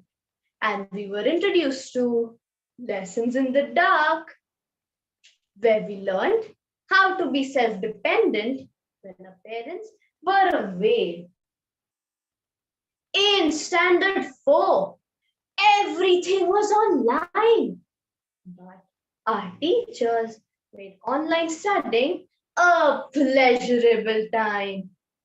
But don't you forget Uncle Podger, who broke a wall just to hang a single picture. He needed the help of all.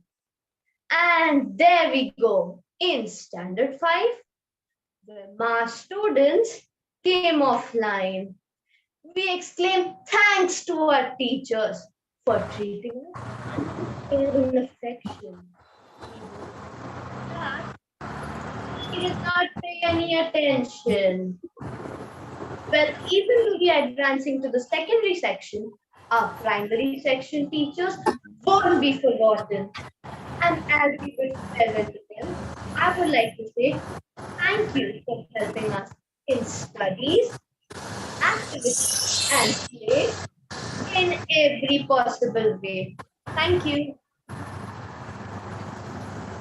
Thank you, Ashna. At this time of saying goodbye, all we can remember is the first time we said hello on our first days at school. I just have a request. At this time of saying goodbye, all we can remember is the first time we said hello on the first days at school. As we go on, we will remember all the times we had together. And even though I'm sure your lives are going to change, you will still have the memories of your lovely teachers and friends forever. Thank you, Ashna, for that beautifully penned farewell to your primary school. Judges, please go ahead and evaluate the poet's performance. Audience, please put the encouraging comments in the chat box. We are on contestant number 15 next. We have 4 more contestants to go. I would request the audience to please keep their mics on mute as well if it is not. Okay, so what did we think of Ashna's performance? Amazing. Took me back to my primary days, offline and online. Yes, truly. I feel nostalgic, says Akshara. Vismaya says yes. And Shivalika says, it's a tough time for everyone when the pandemic hit, truly. And our teachers were brave and dedicated because all of us had to adjust, right? Not just the students, but also the teachers. And what a magnificent way of thanking them. A trip down memory lane, says Jire. Very well done, says Krish. And Vismaya's grandfather says, primary school memories are always special to everyone. I do remember, like, I still feel the best teacher who taught me is not maybe the best teacher in teaching, but she was the best teacher in making us all feel part of the classroom and making us all feel loved. That was my primary teacher, and I will never forget her. I really hope that you carry on memories from all of your primary schools. I hope the judges are ready with their evaluation. We request contestant number 15 to be ready next.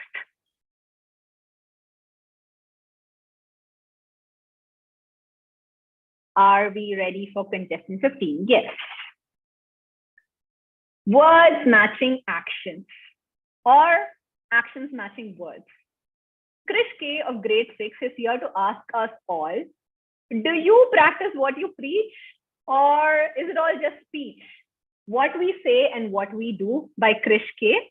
Krish, do you want to do a quick mic check before you start? Sure. Can anyone hear me? Yeah, we can hear you. Okay, be a little more louder. We can hear you. Let's go. Good to go? Yes? All right. Okay, the stage is yours, Krish, for your poem, What We Say and What We Do. Hello, everyone. My name is Krish. I live in Bangalore and I go to Bangalore International School. And today I'll be reciting my poem, What We Say and What We Do.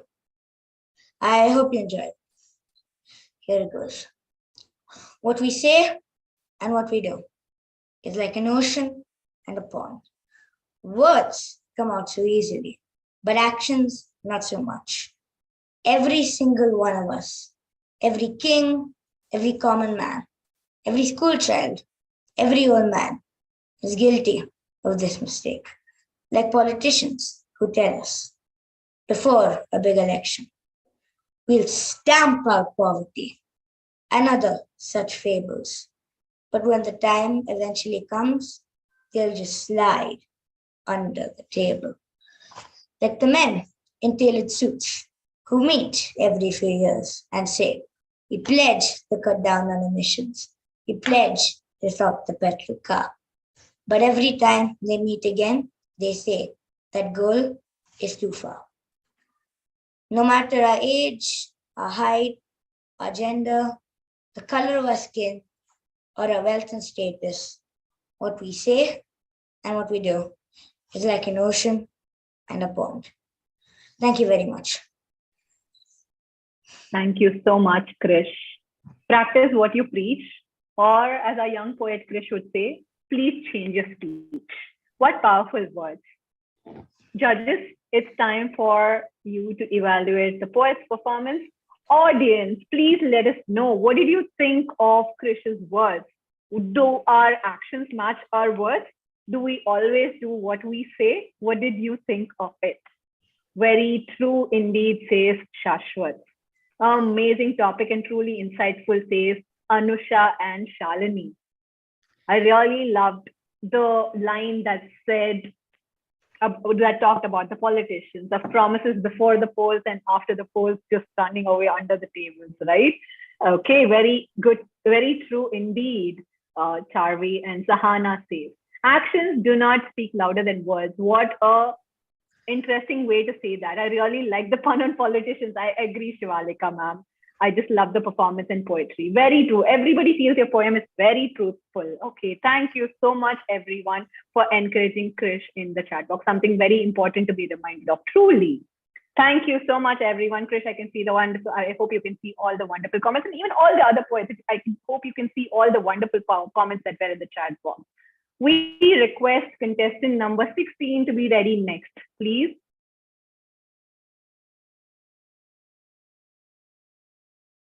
We have Jire here. All war is a symptom of man's failure as a thinking and an evolved animal. The first casualty of any war is always innocence. Amidst a war that's going on countries apart, there's a heart-rending poem next by Jire L of grade 6 who wants to tell us who really wants war. Jire, before you start, do you want to do a quick mic check? Hello, everyone. Can you hear me? Yeah, we can. Be a little louder when you are saying your poem. Okay, good to go? Feeling good? Yeah. Yes? All right. Okay, let's go. Hi, everyone. My name is Jirelo. I am 12 years old and studying in grade 8. Let's get right to the poem. Who really wants war? Do capitalists sell war, or do consumers buy it? Do nations declare war, or do the media broadcast it? Our histories over our geographies are an endless war cycle. We read it, we write it, we see it, we feel it. Well, war is the only thing every human generation has successfully recycled. Childhood, robbed. Adulthood, crippled. Humanity, fragmented. Earth's demise, tripled. Propaganda, ideological ideas, and often a tyrannical ruler have unfailingly placed unsuspecting mortals in every mortal danger. Have we truly evolved? Or have we simply lost our minds? Developing weapons, harboring hatred. When will it stop? Our planet, our humanity is now on the line. Do we speak up or shout out or simply watch in horror and disbelief? We don't need any form of war. Let's be point blank, bold, and brave. Thank you. Thank you so much, Jire. War is indeed fear cloaked as courage. And war is never a lasting solution for any problem indeed. Our young poet here reminding us with this powerful poem what the voices of the next generation want us to pay heed to urgently. But are the adults in the audience, are the adults in the world paying heed and listening to their voices? That's some food for thought for us. Thank you so much, Jire, for that powerful performance. It's now time for the judges to evaluate the poet's performance. Please keep the chats coming in. Please do encourage the poet and let us know what you thought about the poet's performance. A war of emotions, unwanted in every war. Well done, Jire, says grandfather of Vismaya.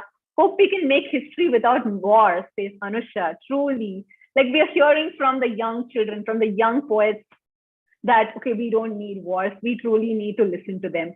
So true and touching, says Krish. Awesome. I agreed with all your points. Let's hope that they are implied in today's world, says Shalini. Truly. Shivalika says, cannot agree with you more, Jire. No war. I loved the alliteration in the end, and you spoke with so much passion. True that. Keep going ahead without fear. Thank you so much, audience, for it. So Ashna's mother says, heart-touching poem and a performance. Thank you so much, audience, for the kind comments for the poet's performance. I hope all the poets are seeing the kind words that the audience are putting in for you. All right, let's move to contestant number 17 next. Is our contestant number 17 ready? Even amidst the grayest, dreariest of skies, there's always something to be thankful for. And we often take for granted the very things that most deserve our gratitude. Vismaya of grade 6 is here with us with her poignant reminder on what we say when we say, hey, we are grateful, thank you. We say it, but do we mean it? Not a hollow thank you. Here to perform this poem is Vismaya. Vismaya, let's do a quick mic check before you start. Do you want to just tell us your introduction? Yeah. Yeah, just say your name. My name is Vismaya. We can hear you loudly and clearly. Great. Good to go. Feeling good? Yeah. Yeah. All right. Okay. So over to you, Vismaya, on your poem, Not a Hollow Thank You. Hello everyone, my name is Vismaya Jalal and today I'm going to perform a poem written by me called Not a Hollow Thank You. Did you ever look at your shoes that carry you all around? Do you ever think about who makes the things you daily use? Does it ever occur to you what the person who collects your garbage goes through? Didn't you feel like exploring the shadows that erase your blues? Those teachers who teach you so well despite their problems, knowing fully well that you may never turn back to say thank you. To your parents who strive hard to provide you with everything you need. Most of those things you take for granted, and that's true. Yes, we should have respect, love, loyalty, and honesty, but gratitude is the most important gift, value, and virtue. If you can't be grateful to those who help you design your everyday, your worship of the Almighty can never be true. Those classmates who share their notes and tiffins with you, the watchmen who open the gates to each and every avenue, those group of laborers who built your house, those farmers who let you enjoy the food they grew.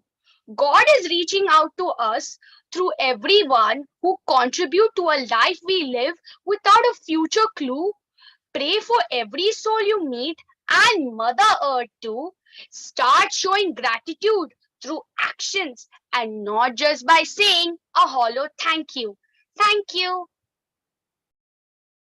Thank you so much, Vismaya. Gratitude is the healthiest of all human emotions. The more you express gratitude for what you have, the more likely you will have even more things to express gratitude for. And thank you for making us feel so reflective with that beautiful poem. I will now ask the judges to evaluate the poet's performance. Audience, please nurture our young poets with words of appreciation in the chat box. Amazing, says Charvi. Great poem. Wonderful. Very well done. What a deep poem, says Krish. Very true. Very well done. So such lovely comments coming in for Vismaya's poem. Superb, says Ritu. So meaningful. True that. Like when we say thank you, do we say it, but do we really mean it? And do we say thank you and are we grateful for all the things in our life? Thank you is indeed a very overused word without any thought. I agree, Shivalika. I would still use the word a little more, but mindfully from now on. And I think when we say thank you to you, Vismaya, we don't mean it with a hollow one, but really, thank you for that wonderful poem. A deep, not hollow poem, says Gire. Through that. Gratitude is the only attitude we should all carry. Wow. Okay. Thank you, Yakov's mom, for that very gentle reminder to all of us. As the judges evaluate, I'm going to ask our last but not the least contestant number 18 to be ready. We are going to move forward to contestant number 18 next.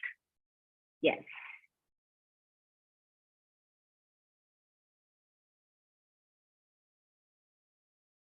All right, we're going to go forward to our ultimate performance of the day. For our final spoken word performance of the evening, I'm going to invite Arnav B of grade 5.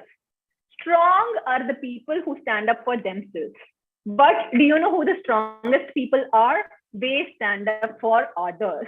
Arnav here is with this beautiful poem and a very powerful penned one called Bullying a Curse. Arnav, before you start, do you want to do a very quick mic check? Yes, hello ma'am. Can you hear me? Yes, we can, loud and clear. Okay, so are you ready to say stage good to go? Yes? All right, over to you. The stage is yours. A big hello to everyone present here. My name is Arnav Santhalia.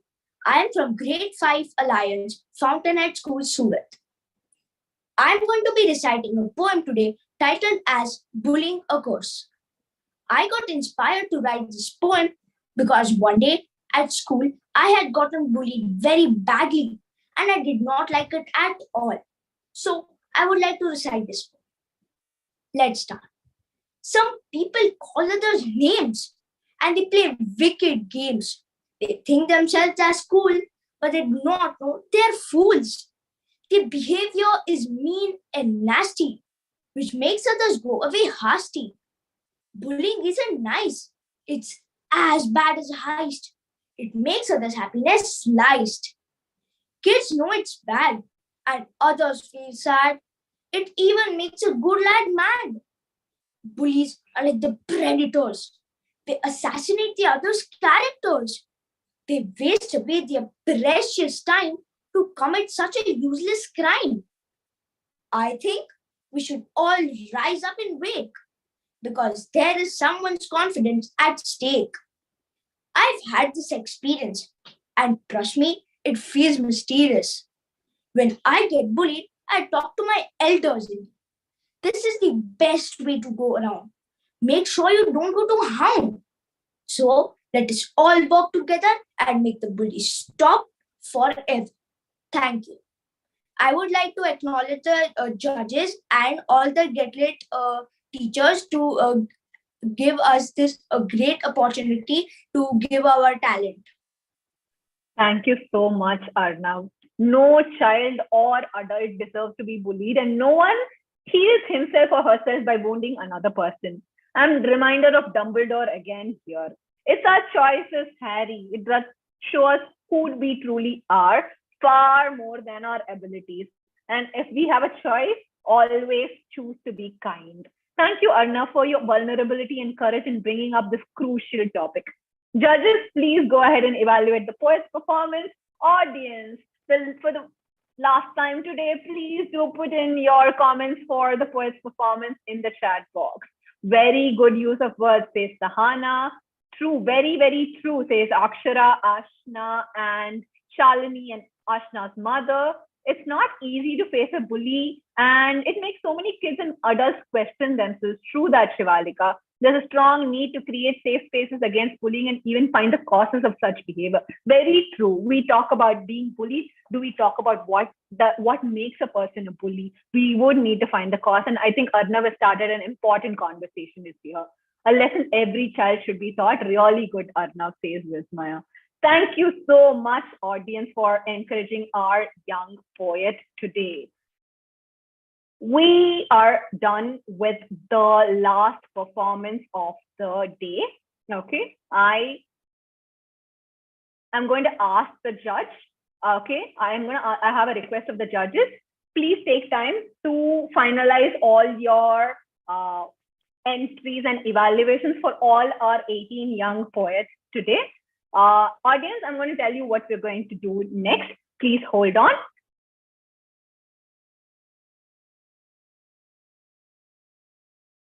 And with that, we conclude the performances of GetLitt Children's Spoken Poetry Fest 2022. I'm going to ask all of you, please unmute yourselves and give a big, big round of applause for all our young poets today who captivated us with the power of the spoken word. Please unmute yourselves, clap, snap, please. And they all bared their souls to us and spoke such powerful words. Very well done, young poet. Very, very well done. Words have power. They can spark joy. They can challenge. They can inspire. They can ignite a fire in minds, and words can change the world indeed. We might have reached the end of performances, but wait. We are not done yet.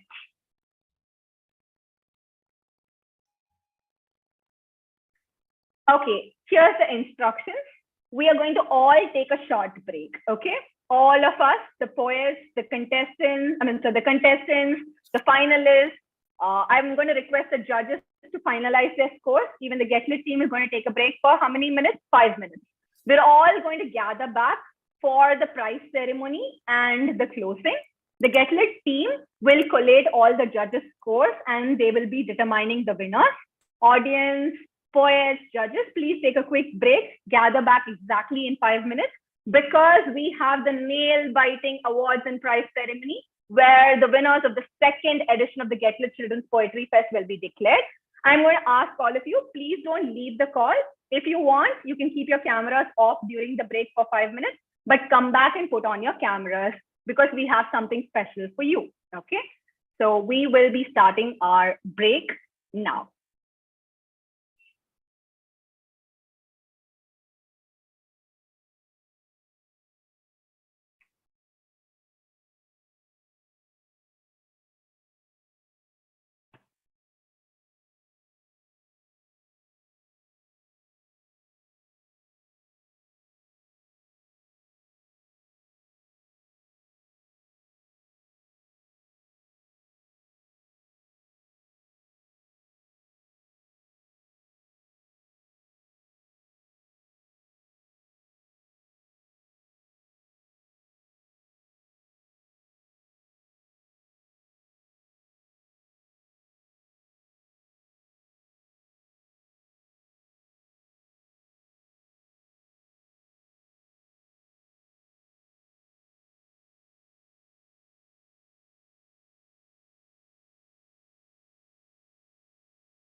Hello, audience. I'm going to request you to gather back in 1 minute exactly. And as you're gathering back, please do turn on your camera in a minute.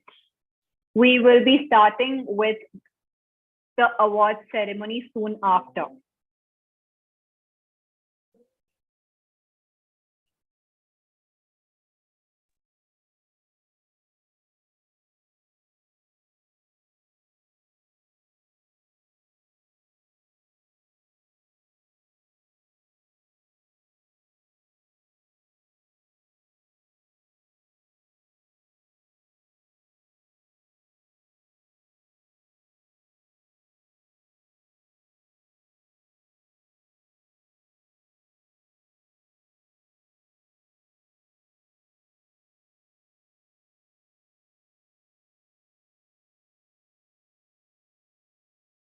Hello, hello. Let's all start gathering back, please.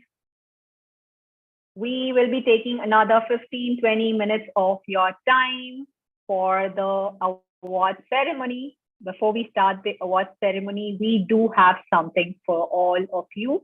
So I'm going to request all the judges, all the participants, all the parents and the relatives to start gathering back. And please switch on your cameras as you are gathering back. So our GetLitt team is in the back end, collating and mulling over the 4 judges' scores and doing the toughest task of determining who among the 18 young poets is going to be today's winner. But before we start the award ceremony, we have a short Q&A session with the incredible judges. And the award ceremony will start in another 5 to 10 minutes. We thank you for your patience. I'm going to request all of us as we are coming back to please switch on our cameras and show us all our beautiful faces. I hope all the judges are ready and here with us, because we have a short Q&A session with all of you. And we want to hear from you. We want to learn about you and about, we hope we are ready. So I'm going to stop presenting, and Shivalika ma'am, if we can highlight all the judges and me. Yes, thank you so much. So judges, thank you all for being here today. Just give me a minute. I'm just trying to adjust my computer. Okay, sorry. Yes, all right. Thank you so much for indulging me. All right. Thank you so much, judges. Thank you, Miss Megha. Thank you, Miss Koshiki, and thank you, Miss Aarti. We really hope that you loved what the young poets had in store for us today. Before we proceed on to the prize ceremony, I'm going to ask you some quick questions, okay? And my first question is actually for Miss Megha. Miss Megha, we saw some introspective, demanding and powerful words from our young poets today. Vulnerability and courage shown through many of their words. Miss Megha, if we could ask you, why do you write? And did you always know that you were going to be a writer when you were growing up and you were their age? Like, why did you start writing? Actually, I didn't always want to be a writer. I enjoyed language, and I knew that I love, being in the company of words and ideas. But I worked in children's publishing for many years, actually, before writing. In fact, I think I must have worked for about 11, 12 years before I actually wrote my first book. And I was doing journalistic writing in bits and pieces. I was writing on education. I started my sort of career. So I've been in children's publishing for 15 years. And before that, for 2 years, I was a journalist and I was writing articles. But somewhere along the way, I sort of I got my break with children's publishing, fell in love with it, and wrote my first book. I think it was A Home of Our Own was my first picture book, actually, which is there on GetLitt. And that only happened in 2018. So yes, I have not always wanted to be a writer. It just I think it's just, I think, a very consistent company of people who inspire me with their words and their ideas. Yeah, I mean, does that answer your question? It surely does. That, okay, when you're surrounded by creativity, I mean, it just puts you into that creative spirit, right? And I'm sure all of the audience would agree to that, because today we are in the company of such creative people, and like I'm feeling inspired. Okay, what are the voices of next generation saying? So thank you so much for that wonderful thought. Koshiki, ma'am, I'm going to ask you next. Okay, you are the youngest of the judges today, so I'm going to ask you: did you write as a child, or like maybe like a preteen or a teenager? Many of our finalists today are preteens and teenagers, right? So do you remember, like, when did you start writing? What are some of the themes that you dealt with when you were their age?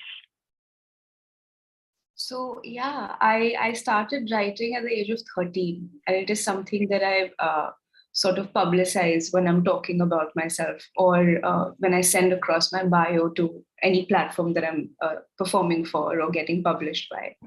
So I started writing at the age of 13, which is the teens, the beginning of teens. Now, writing never came naturally to me, in the sense like I never thought about writing until I started writing. And the idea was that I was great at lawn tennis, swimming, and table tennis. And I suffered with a couple of injuries. So suddenly, like overnight or over a couple of weeks, it was sort of decided somewhere in the background that I won't be able to pursue sports as a profession. And I didn't know what to do with all those emotions. So I remember distinctly, it was Daughter's Day. And my parents gave me a diary and a pen. They were like, you're not talking to us. You're not talking to your friends about this. And nobody understands your pain, what you're going through as a 13-year-old. So try writing, maybe. And we promise you're not going to read it. So that is one promise that my parents sort of always have kept. They don't read my things until I give it to them.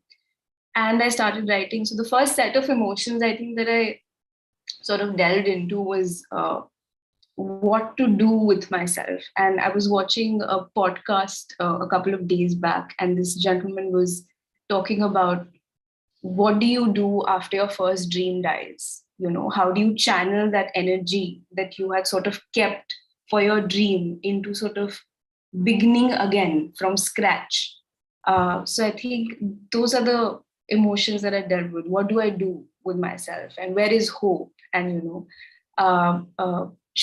what are my friends going to say? Because suddenly I had stopped playing, and I was just, I was not on the court anymore. So am I going to be judged, or are my teachers going to understand that why am I suddenly not performing well in class? So how do I express it to the adults that, this is what I'm going through?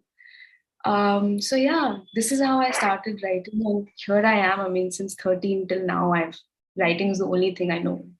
That's it. What a heart-touching and wonderful backstory. Like, at the stage when you feel the most low, and then you feel all your dreams have been shattered, and then from that starts a beautiful new beginning, which you didn't even expect that was going to happen, right? Yeah, it was a miracle.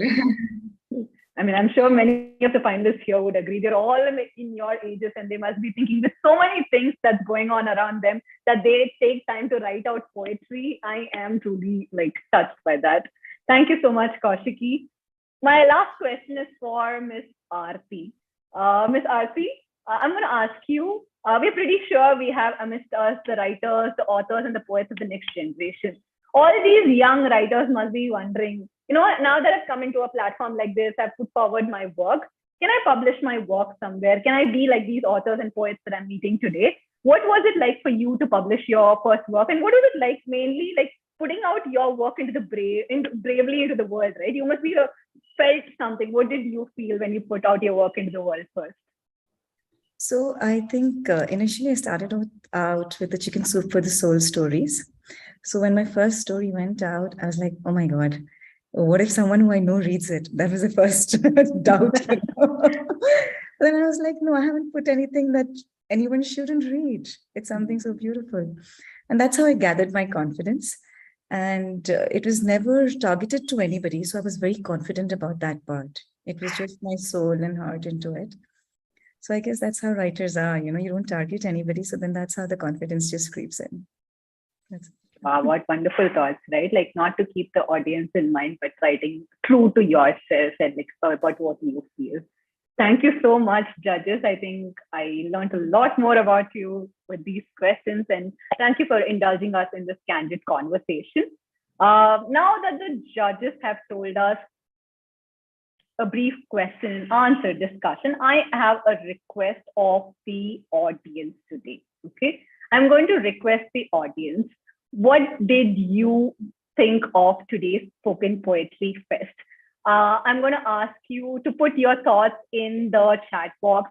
Please tell us, what did you think about Spoken Poetry Fest? We were in the company of so many young poets today. They all challenged our thoughts with so many wonderful, diverse themes. You can put it down in the chat box. If you feel you want to go ahead and just unmute yourself, please raise your hand and tell us, what did you think about all the 18 wonderful poets who have performed today? Please let us know. We would love to hear from as many parents and as many teachers and as many relatives and friends and family of the young poets who took the stage today. What did you think of their performances? And Please Kavya, tell us. Yeah. Kavya, I think before you even mentioned, I saw that we already have a few comments from parents, from the poet themselves. So yes, please keep them coming. And like Kavya mentioned, if you would like, if you're more comfortable speaking, just use the Unmute. Yeah, reaction, just use the mic. Yeah, reaction button and raise it. I can, yeah, Shivalika ma'am, I can already see in the chat box. It was awesome. Everything was amazing. Right. It's the best poetry fest. Yeah, I can see it.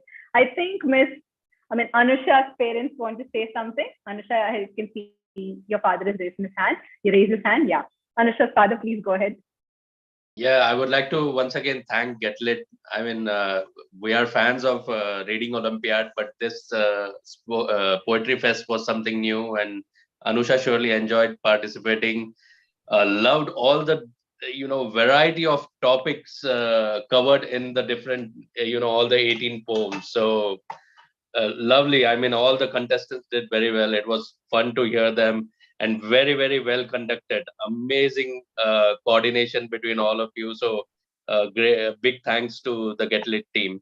Thank you. Thank you for such lovely words for the young poets, for the team, for my team as well. I would like to give a shout out to them as well. I think many of us did spend many sleepless nights here, but especially to the poets who all with bated breath prepared. Is there anybody else who would like to go ahead and just unmute yourself? I can see so many comments coming in the chat box. It would be great if you could share over mic as well. Would somebody like to go and share with us? Any parent, anything? What did you feel of all the poets' performances today? I can see in the chat box, this is such an amazing platform for young talents to express. It was very knowledgeable. Yes, thank you so much. Thank you for all the comments that are coming in the chat box. Please do keep them coming. We are waiting for our, while we're waiting for our GetLitt team to evaluate all the winners, we have a very big surprise, a last surprise for you guys before we proceed on to the prize ceremony. I think last week when we all met for the masterclass with Ms. Koshiki, many of the students here, asked us, ma'am, she's a spoken word poet, and we're going to do a spoken word poetry performance next week. Can she perform for us a poem of our own? Last week, Koshiki was put on the spot, but today we have requested her, Ms. Koshiki, can you do a small performance for our young poets today? Like we introduced Ms. Koshiki, she is a spoken word poet herself. She's seen many, many stages, and we have requested her to do a small performance for us. Are you ready, Ms. Koshiki? No, never am. Okay. All right. I get super nervous, so I don't know. Much like our contestants. Yeah. Yeah, it's just, I don't know. Just transfer some confidence this side, please. Okay, so this particular piece is very near and dear to me. And it works for adults in the audience and for our young poets together. It works for everyone because it talks about one missing ingredient of our lives, and that is self-love, and how we can help ourselves and sort of respect the space, our body, and how it helps us function on day-to-day basis, even when we don't like it, And we have teenagers right now in the audience, and our bodies are changing. Our career, we're going to start thinking about careers very soon, and we have to sort of listen to our teachers, and we have to listen to our parents. There's so much of listening happening. And in all of this, we forget to sort of look at ourselves and how much, this body is helping us survive through every day and so gracefully.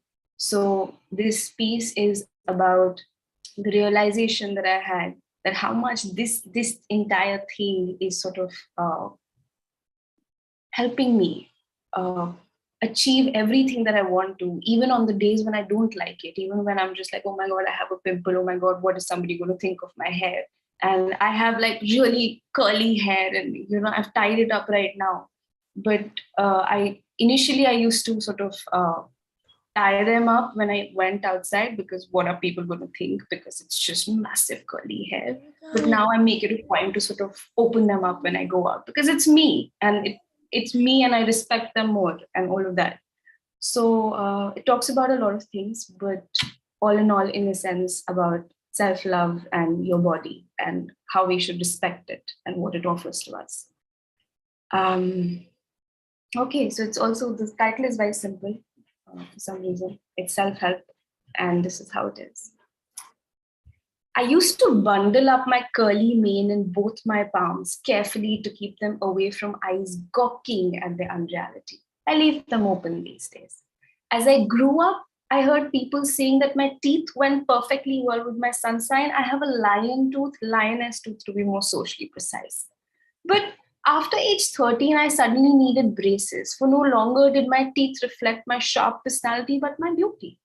At age 16, I was made to believe that prettier girls have only straighter, blacker hair that can be compared to a fall. Guilty as charged, I gave a thought to braces, and I gave a thought to rods. That small child stood in front of the mirror for hours and smiled to see how imperfect this was, and tried hairstyles to convince them that this could be caged and yet look glamorous. It didn't work out. I'm still alive with what I was born. Now, a woman with wild hair and unsurmountable thoughts. Maybe I've always been less of a woman in that sense, you see, because women don't speak. Women glimmer, shiver, flow like a river. But then there are some who use the air touching their throat to sing like a lyre does. And they are the same as the ones who store up oxygen in their bellies. Don't forget blizzard and breeze in the part of same nature with the potential of each other. This long nose and this not so tall body hold better flaws to be talked about, but who cares? Who cares if I possess the mind to shine through hurricanes? Having no cupid bow on the lip is a bigger issue for the society that doesn't even know what love is. They were fixated to pointing out faults in me, whereas I could see just one fault in them.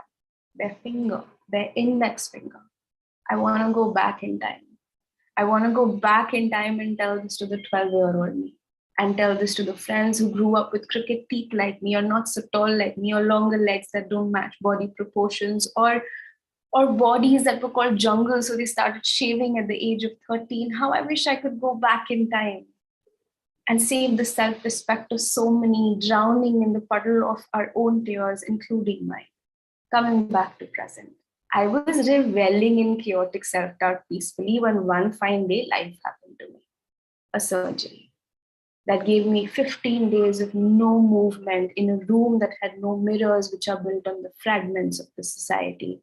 This ailing body tried really hard to breathe air into each dying cell, and it did a favor to me. After all I did was hurl curses at its side. Look at me, I'm still alive. Then it occurred to me, for whom exactly are we forcing ourselves to wither? For those who see our scars as a mark of battle lost and not several wars won? I have a question for you, encased with an answer. What do you do when you shift into a place that you don't like, but you have to stick around for a while? Change some, you adapt some, you develop some, but you stay. That is exactly what you do with your body. That is exactly what I did with mine. The beauty of acceptance glimmers in eyes, and once you get knocked off by that perfect sight, who cares what flaws are about to follow? So cushion your bones with the skin that heals quickly. bandage the bleeding bruise and not cut off the part entirely. You feed yourself with faith. Your body is a temple and you are the God. You were born in such a way because you're enough to be pitted against all odds. You take care of yourself, okay? As if you are a newborn pup in your own hands and you have your own warmth to survive. Because what is more beautiful than standing up for yourself, and what is more prettier than falling into your own arms? This life is a buffet. Help yourself. If it comes to that, you pluck the stars from the sky, you grind them with the moonlight, you drink the potion like the phoenix does and rise. Burnt or alive, it doesn't matter as long as you have the will to survive. You want to change? Change. You don't want to change? Please don't. But the key to both decisions is acceptance. Respect your body enough that it forces the world to respect it the same way. Love it enough to not accept any hate. Don't look for others' parts to love yourself. Make yourself a home. Don't look for one. For once, don't wait for someone else in the spotlight to caress your body. Make love to yourself. The self-love is a thing that most of us don't know as yet. Thank you. Thank you so much. What powerful words. I'm a bit back a lot from that. Thank you so much, Koshki. Truly, truly moved.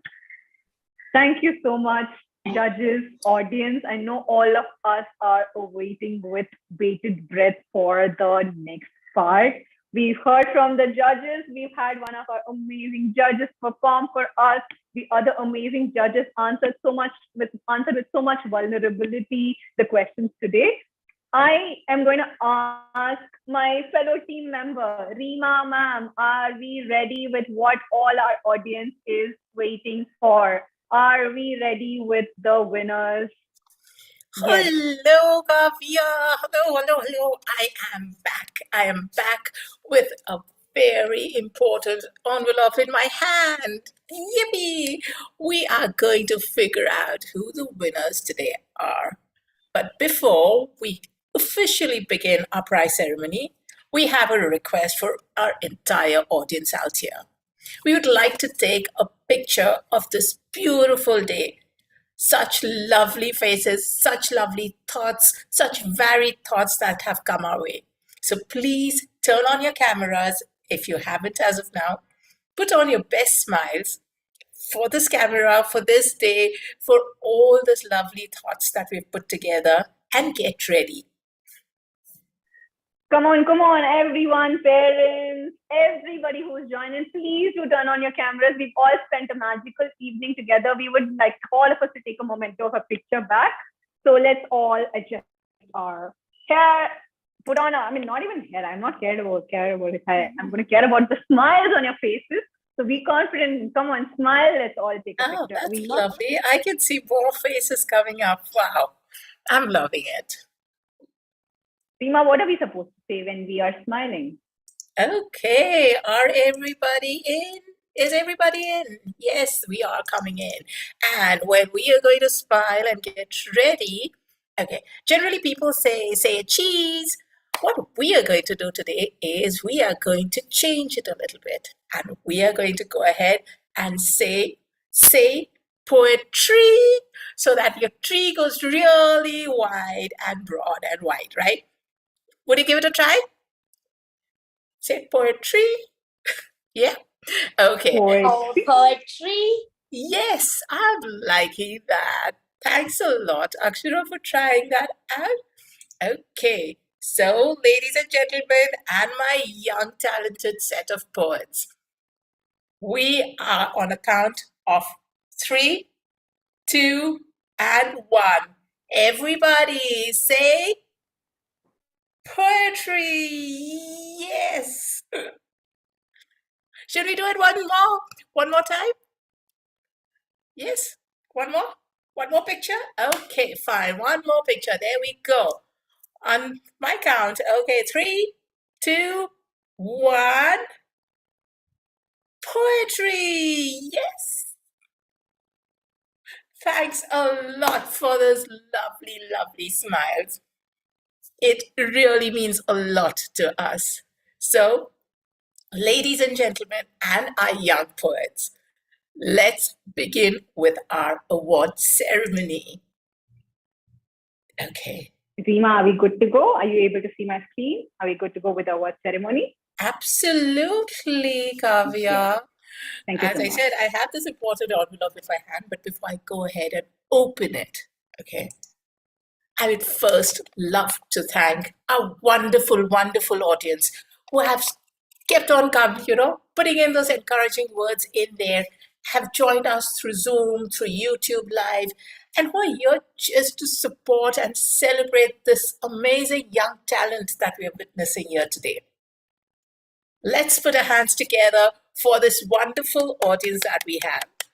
Let's hear it up, Audience, guys. thank you so much. Thank you so much for being enthusiastic, for encouraging all the young poets here. You've been a lovely, lovely audience. Absolutely, no doubt about that, Miss Kavya. And let's hear it out for a bunch of super talented budding poets as well.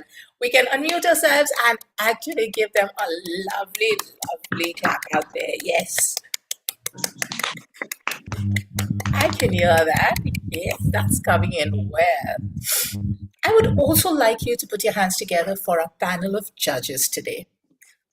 Our judges are absolute experts in their individual fields and are extremely passionate about poetry and children alike.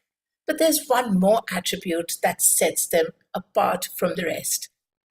They all are extremely brave. Brave in the sense to stand up for themselves, brave to speak for themselves, and brave in taking decisions in tough situations, a virtue that very few of us possess, right? And I'm sure you all would agree with me that the toughest decision today is that of choosing the top 3 performers of this event. I am so glad I'm not a judge. I wouldn't have been able to do that at all. So thank you, judges, for being so brave and taking up this task for us. We indeed appreciate all the efforts that you're putting in. Thanks a lot. 18 poets, 18 varied thoughts, 18 varied ideas, all put across in 18 unique ways. It just goes to tell us how diverse each one of us are and how diversely we can express our views. And there is no right or wrong, good or bad way of expressing oneself, as long as we are being mindful of others. It's one more opportunity that's offered to us to learn, to absorb, and accept perspectives and ideas. No doubt, when there's a competition, one does have a winner, but there are no losers. We only have an ensemble of learners. Learners who take back with them something new each time that they compete. And as our young poets first said, although it was challenging, we did it well. We hope you love what we tell. We learned a lot and we had fun, but especially we got things done. And what a brilliant way of doing it. Really well done, all poets out here. We are totally awed by your selection of poems and your written word. Thanks a lot for allowing us to be a part of your written word. Thanks a lot once again. And now for this envelope. Actually, the names inside are just eager to pop out. Are you eager as well? Yeah? No eager faces? Oh my gosh. Oh, I can see some eager faces out there. So I'm going to go ahead and open this up, okay? And so here we go. Let the countdown begin. Great. Thanks a lot for the drum roll, Kavya.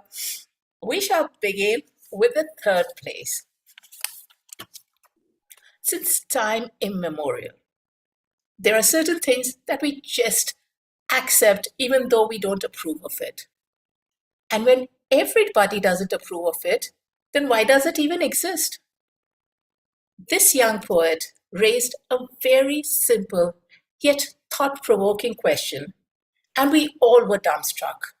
We all were dumbstruck as we pondered on his question, Who really wants war? I'm sure you all have guessed it. In the third place winner of the second edition of the GetLitt Children's Spoken Poetry Fest 2022 is Gire Lobo of grade 8, Billabong High International School, Juhu, Mumbai. Congratulations, Gire. A thought really which we need to ponder upon, and I hope we see those days when we don't have to see any wars around in our world. Thanks a lot for sharing your thoughts, Gire. Coming to our next set of award. Now, in the second place, we have a tie. And I want you all to guess who the two of them are, okay? Now, this pensive poet steered us into doing some self-reflection. And as he said, we all are guilty as charged. Our actions and words are like pond and the sea, and there is a vast difference between what we say and what we do. Any guesses out there? Can I see any guesses coming in? I can see people smiling out there. That's true. And then we have one more poet out here. So sweet, Krish. We have one more poet out here, and he has put across two very poignant points through her poem today. She not only did speak strongly about a topic, but more than that, she showed us how the beauty of words can be leveraged to deliver a concept that otherwise would be difficult to explain. She surely is no ordinary girl. Ladies and gentlemen, the second place winners of the second edition of the GetLitt Children's Spoken Poetry Fest 2022 are Tuskin Chimtanwala from grade 8, from Center Point, Vardhaman Nagar, and Krish Kadle, grade 6, from Bangalore International School, Bangalore. A big round of applause for both our poets out here.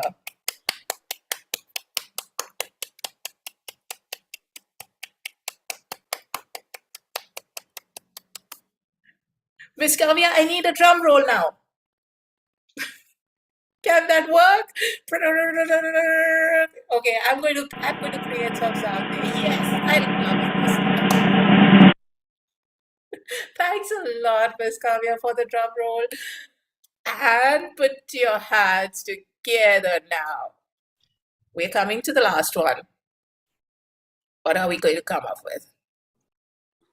Now, I seriously want you all to, unmute yourself and think and tell me who can this be, okay? Life is never heavy on one particular emotion. It's a mixed bag. I think all of us agree with it, right? The kabhi khushi kabhi gum aspect of it, right? Now, this poet brought out this very aspect through her poem in a very delightful way.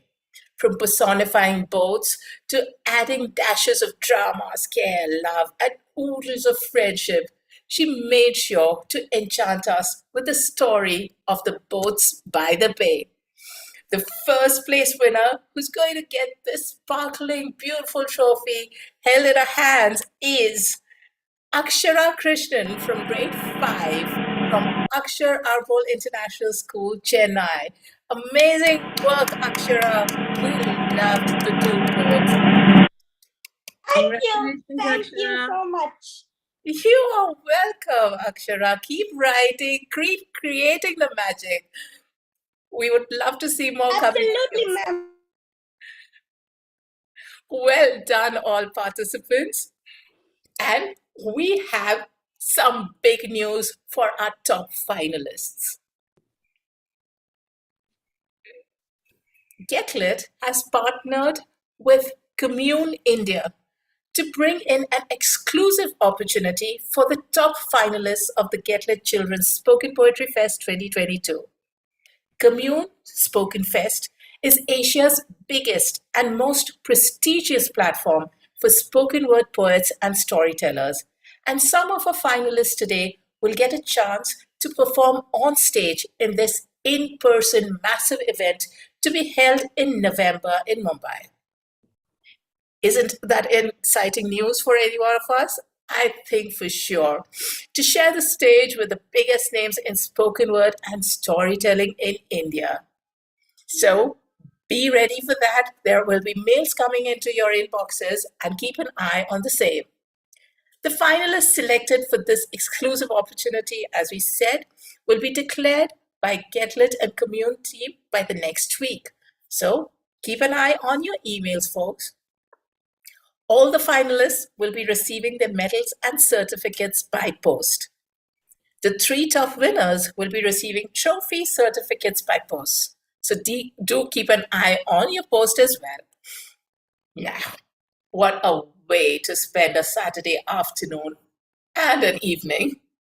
Congratulations to all our participants and finalists who have shown their winning spirit and come up here on stage and performed live in front of an audience that's joined us from across the length and breadth of the country and even overseas. I would like to take this opportunity to congratulate the parents and educators and our esteemed judges for being a guiding light for these amazing children and being the wind beneath their wings, helping them to take flight into the world of spoken poetry. We wish all our participants a bright future and look forward to seeing them perform and hone their talent as they embark on their journey of spoken word. Thank you, young poets. Thank you, judges. Thank you, GetLitt team, friends, family, parents, and all those teachers, educators, and all the wonderful audience out here who have joined us today.